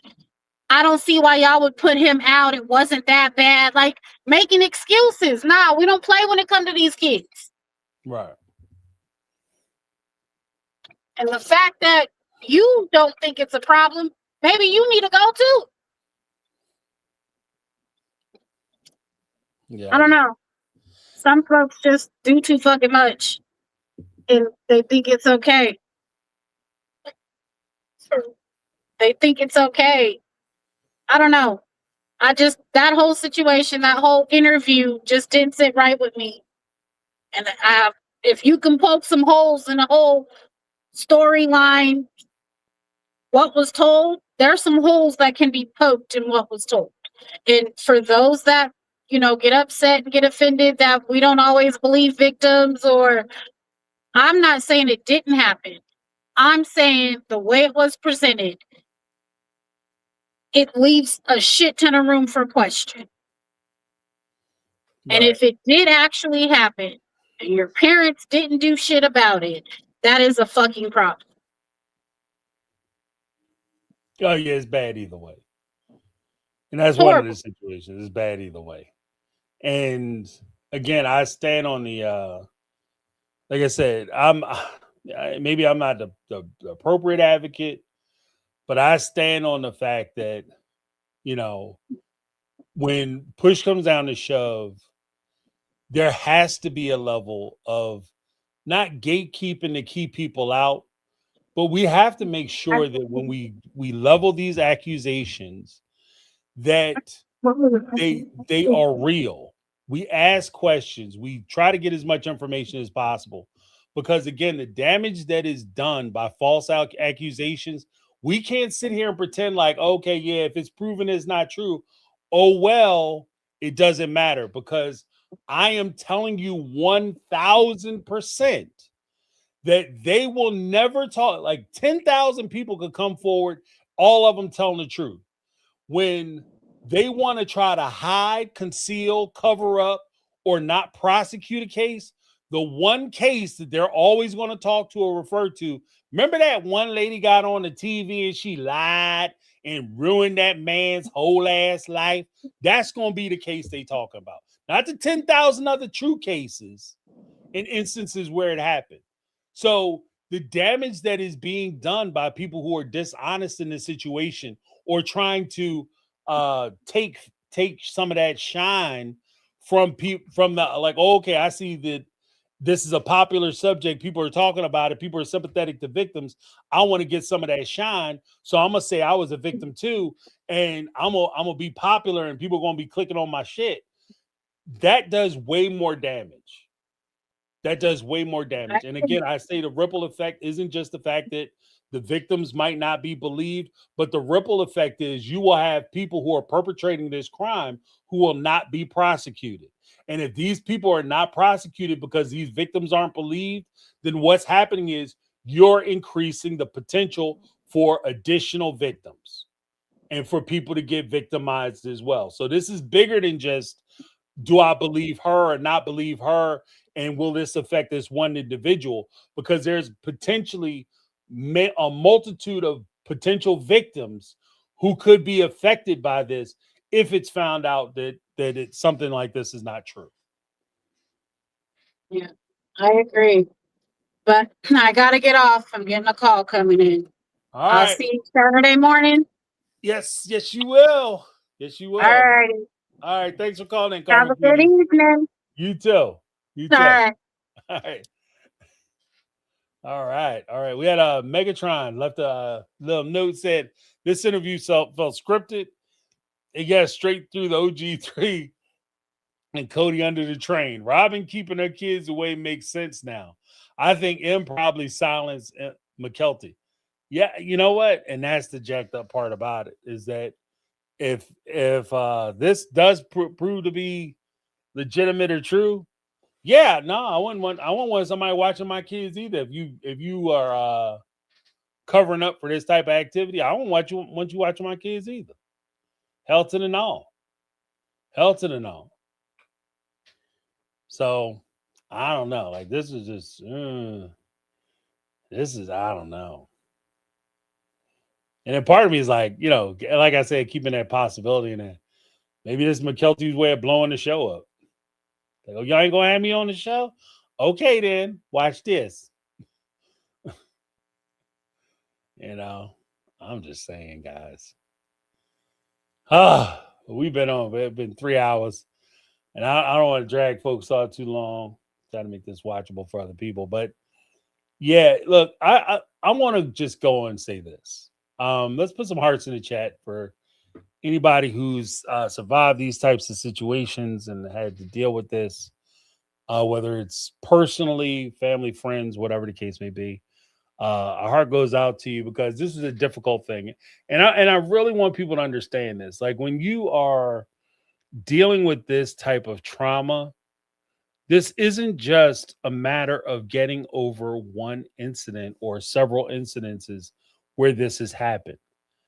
This type of trauma challenges everything about you, your identity, how you see yourself, your self-esteem, your ability to make decisions, how you interact with other people, how you view other people, how much you trust other people, how much you trust yourself.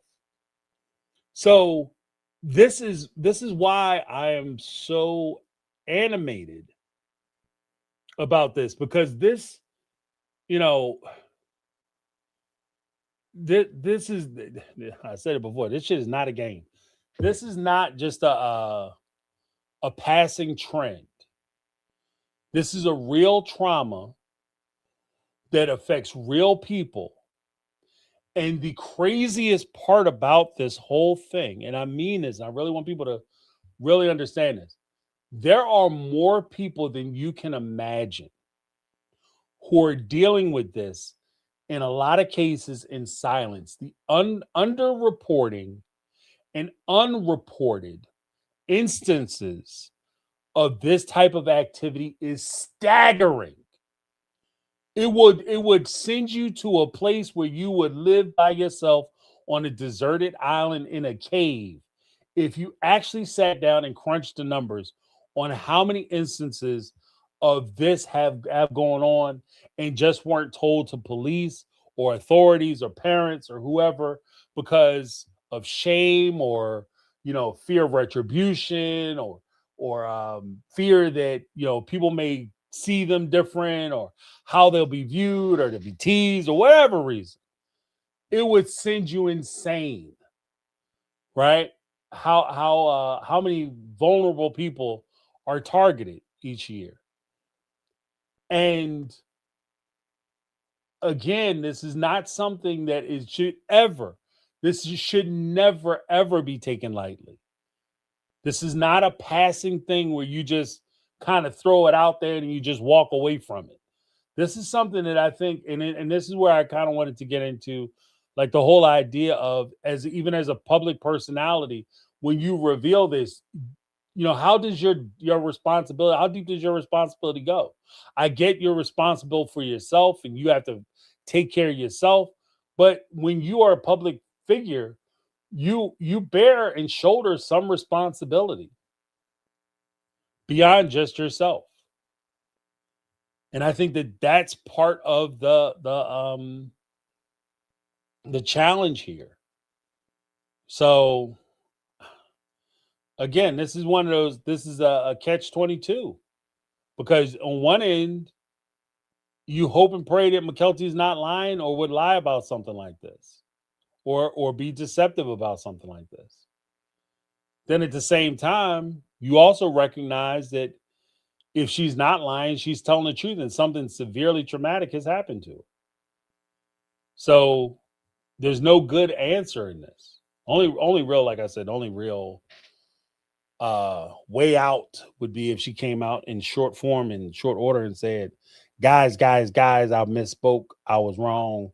I didn't mean that the way it sounded. It was just an example, bad example, or whatever. Still gonna catch some shit, but I think that's the only way that anything positive, or not positive, but at least salvageable happen in this situation.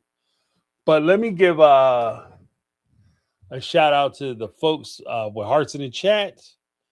Then we can close this out.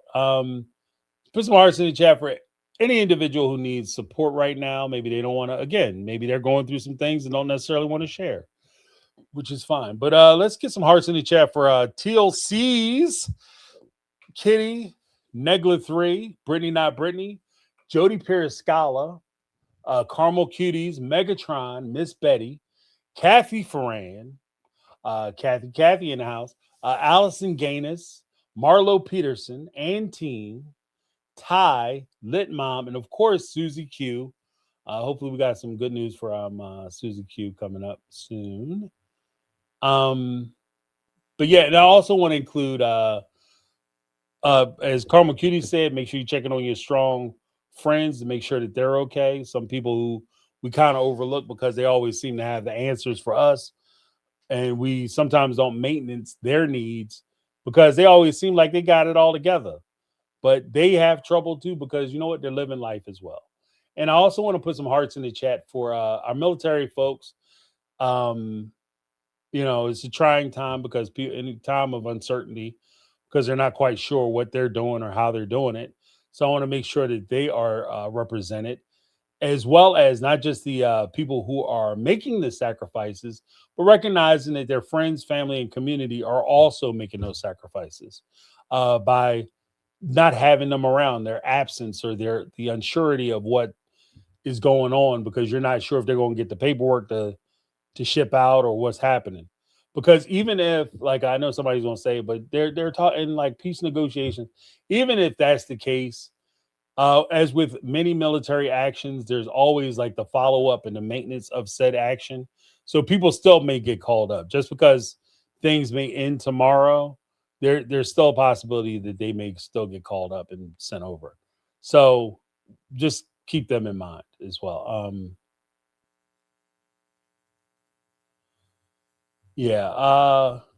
But thank you guys so much. Thanks to the callers who called in. And I want to give a special shout out to a Mega Mod Squad, Lizzie B, Carmel Cuties, Brittany Not Brittany, Hold Me Down. As mentioned, this will be one of the final lives that I do on My Take on Reality. The lives will take place on My Take on Reality Live. That's my other channel where I'm going to do the live streams. I'm going to do a lot of the true crime stuff and like some of more like a social stuff here. And we'll probably wind up talking about Sister Wives more on My Take on Reality Live. But just to be fair, like again, it's for me, it's going to be a hard lift because I do take the issue of essays so seriously. It's going to be hard for me to, with that big issue hanging over the cast and over the show. It's going to be hard for me to have conversations about, you know, Cody perhaps taking money or misusing funds or wasting money on XYZ. Because at the end of the day, these folks have nothing to do with each other. Their money should completely be disentangled at this time.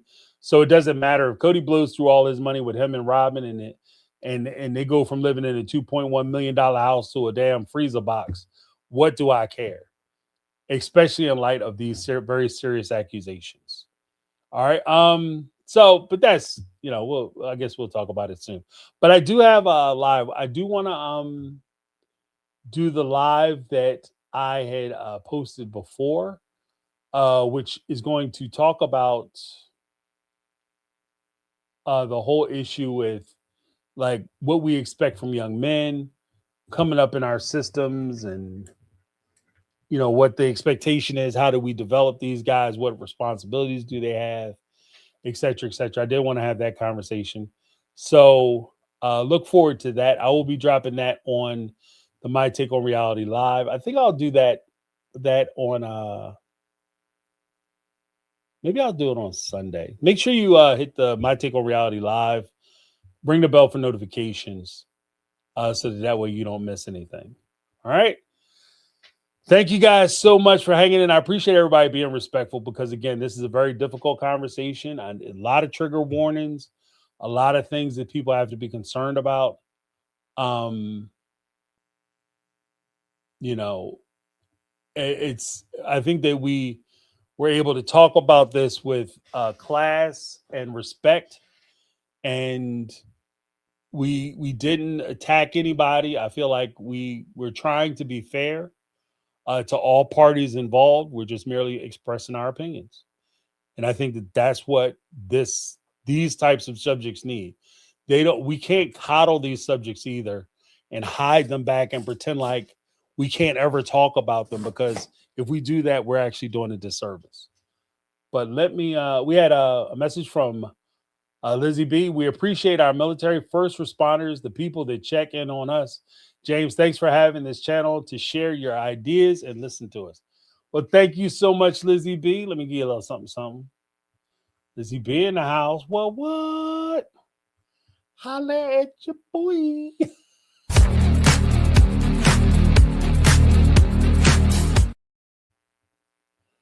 Yeah, I just, but yeah, just thank you guys so much. And thank you for being good stewards with the relationship and with the channel and with each other, and taking care of making sure that we're taking care of each other. Because as a community, like I said, we are a very diverse community. We have all kinds of folks who are here in different places, location, geography wise, et cetera, et cetera. And part of our group,